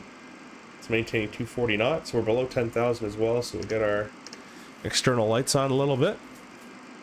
And the pressurization, we'll just quickly check that. It's nicely depressurizing there for us. Cabin altitude of 3,300 with and it's descending cabin alt, which is good. Go ahead and ding the, oh, not that one. A million dings. Press the PA button. Arm that for the next one. And there we go. So as this VNAV profile starts to come down, the airplane should start to descend a little bit more as we go here.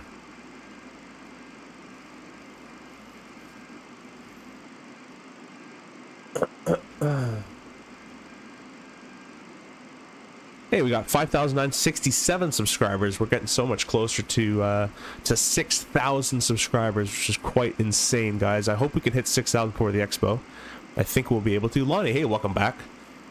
Welcome, welcome, welcome. Just in time for our landing here. See, Lonnie, this airplane, look, I have auto throttle, got VNAV, I'm barely working. This thing's even using the RJ. I think you'd actually quite enjoy this plane, but you know what? You're going to like the MD-11 too. The MD-11 is basically like this, but bigger. And another engine, and I love the MD-11. It's gorgeous. I gotta get back into that plane as well.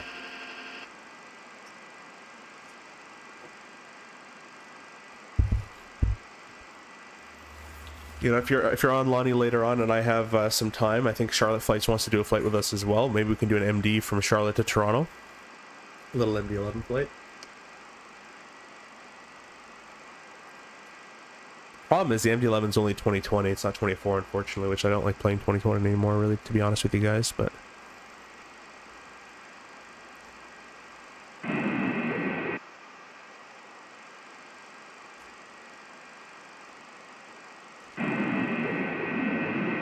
I miss my chase plane, though, I will say.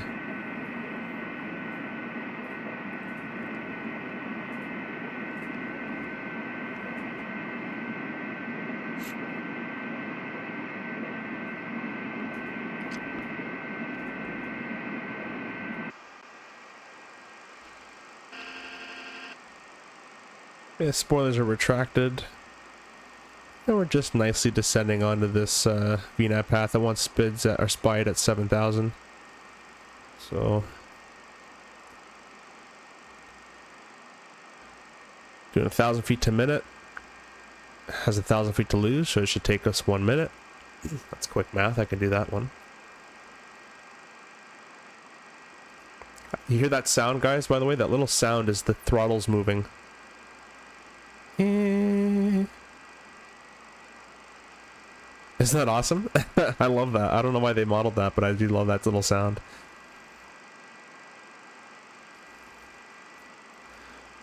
Okay, we're taking the right-hand turn at speed. Let me zoom out of that for the vertical stream there. Sorry about that, guys. We got 5,068 now. 5,068. Every subscriber brings us closer to 6,000.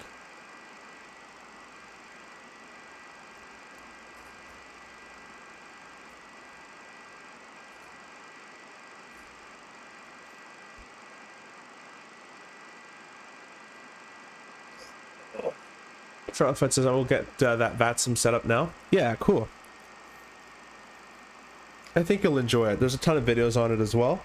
Again, as long as you know the airplane pretty well and you're kind of comfortable with the airplane, then I'd go on VATSIM. I wouldn't go if you're not too comfortable with it just yet, but...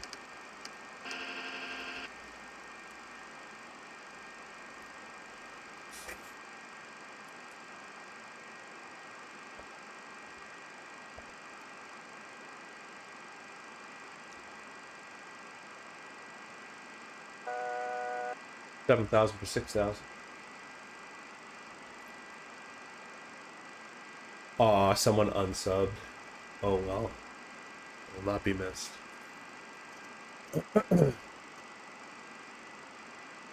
Kidding, I already miss you.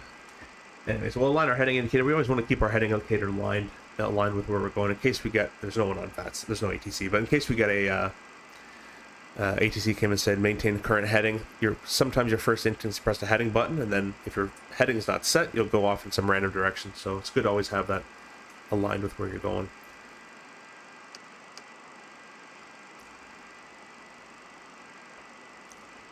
Alright, so we're nicely making this nice little descent to Gabby for 6,000. Don't need any ADFs. I'm just kind of clicking around stuff, to be honest with you right now. Oh, by the way, guys, the night lighting in here is amazing to look at. Let me make it a little darker.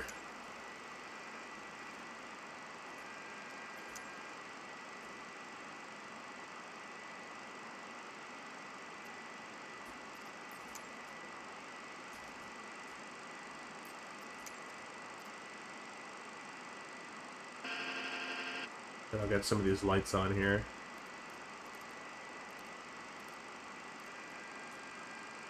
Obviously, I probably should have turned those on first,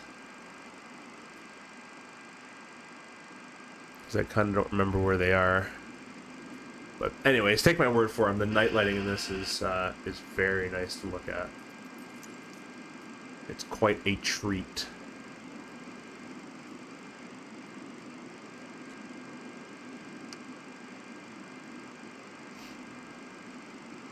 All right, well, let's go over here to the FMS. I'm gonna go on actually real quick. I'm gonna go on heading mode, and we're gonna hold this vector, heading select, and we're gonna select 3,000 feet. I'm doing my autopilot panel so you can't see, but 3,000 feet, and we're gonna press. Oh, I didn't want to do that. We're gonna press IAS Mach.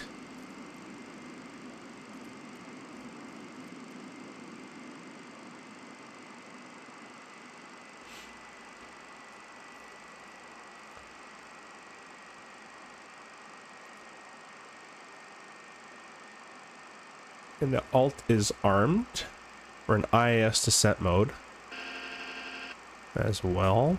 We're just slowly coming down. We could probably do vertical speed, to be honest, as well, but that's okay. And we're going to clean up this FMS a little bit, so let's press legs. We're going to take it from NACBO over here. Oh, I guess it should have an intercept course. It doesn't. I guess it doesn't. Direct NACBO. Huh. Let's see. Let's see if I can do this. NACBO intercept leg course 035.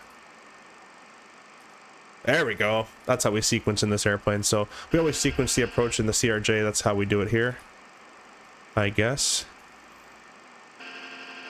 And we're gonna start turning right. We're going to go to 4,000 feet actually first. And I'll go vertical speed. We'll do about... I'll do 1,000 feet per minute. So my thing keeps jumping on my autopilot panel. 1,000 feet per minute. I'll put some spoiler out here.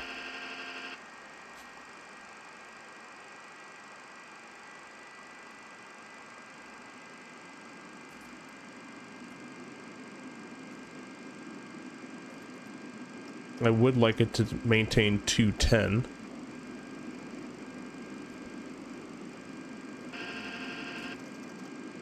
Altitude.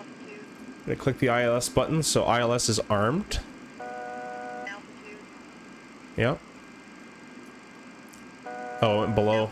Alright, we'll go to 3,000, that's okay. And we'll arm that. That's my fault. It's your classic airplane, you gotta arm the altitude. It's like a Dash 8. And we'll give it a bit of an intercept heading there to kind of follow.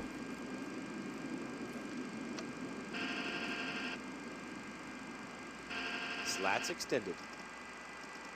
We're gonna start slowing down here.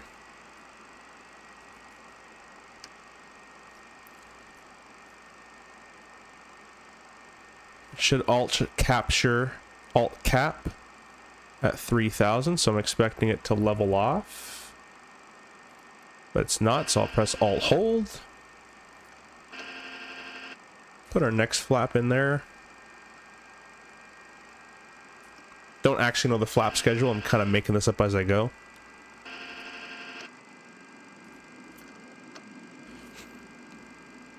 Localizer captured, glide slope captured, gear down. Let's arm the reverser. We're gonna get rid of the spoiler, and we're gonna arm the spoiler. Gear down. 3 green. The runway's in sight over there to the right side. Then we're gonna keep it slowing down here. Next selection, a flap of 28. Flaps 15. 15, I guess. We'll throw all these lights on now. Let's start my replay tool. There we go. We'll get rid of that guy there. It's a little wobbly on final with the autopilot, but that's okay.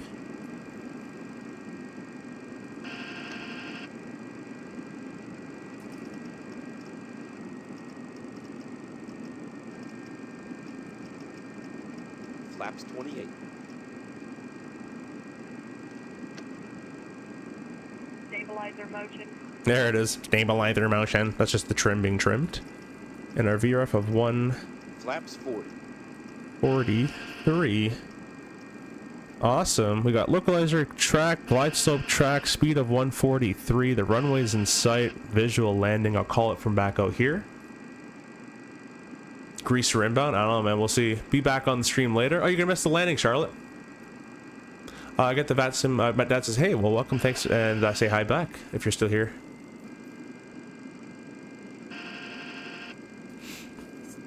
Auto go around. That's kind of cool. All right, let's hand fly this thing a little bit. Why don't we? Autopilot. Autopilot disengaged. I'll press it again. My view keeps changing there. And I'm actually also gonna manually do the thrust. There we go. Now it's a CRJ. Let's just trim this thing out a little bit. We have the flight directors to use. We also have a visual cue outside. I'm getting a little slow, so I'm gonna add a little bit of thrust there. And I'm gonna set go around in the thrust setting there.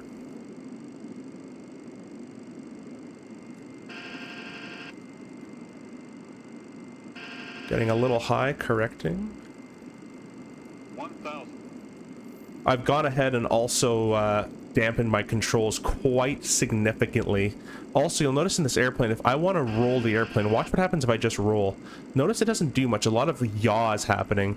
So I have to actually use my rudder pedals quite significantly to actually make this airplane do what I want, which is quite realistic. The CRJ is a little bit like that. Not quite like that, but a little bit like that.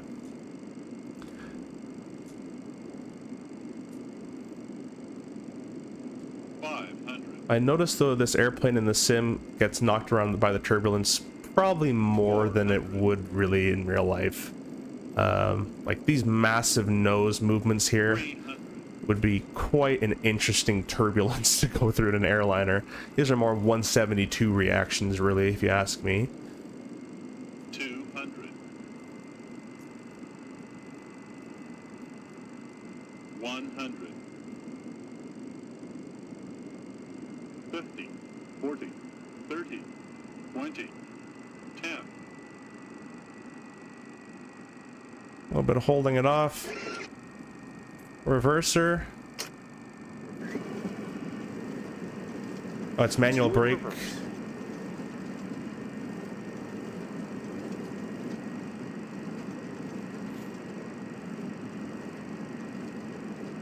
$24 settings to do that? Yeah. 60 knots. This thing has pretty terrible brakes. Go ahead and stall the reverses. We'll exit here at the end. Reverse lights out. Thanks, man. It approaches fast, man. Well, 140s. I mean, this is basically like a heavy, I think this is the heaviest you can land this airplane as well. We're at max landing weight. We're actually 200 pounds under max landing weight right now. So for a 143, that's actually not that fast. That's actually really good for a max landing weight. The CRJ's max landing weight is 75, 100 pounds. And I believe the speed card on that is 142 or something like that. So, or 141. So it's pretty close to this. It's a very close landing speed. So I'm sure if we were a lot lighter, SimBrief loads this thing up to the max, but I'm sure if we were a lot lighter, it would be a little bit nicer to land.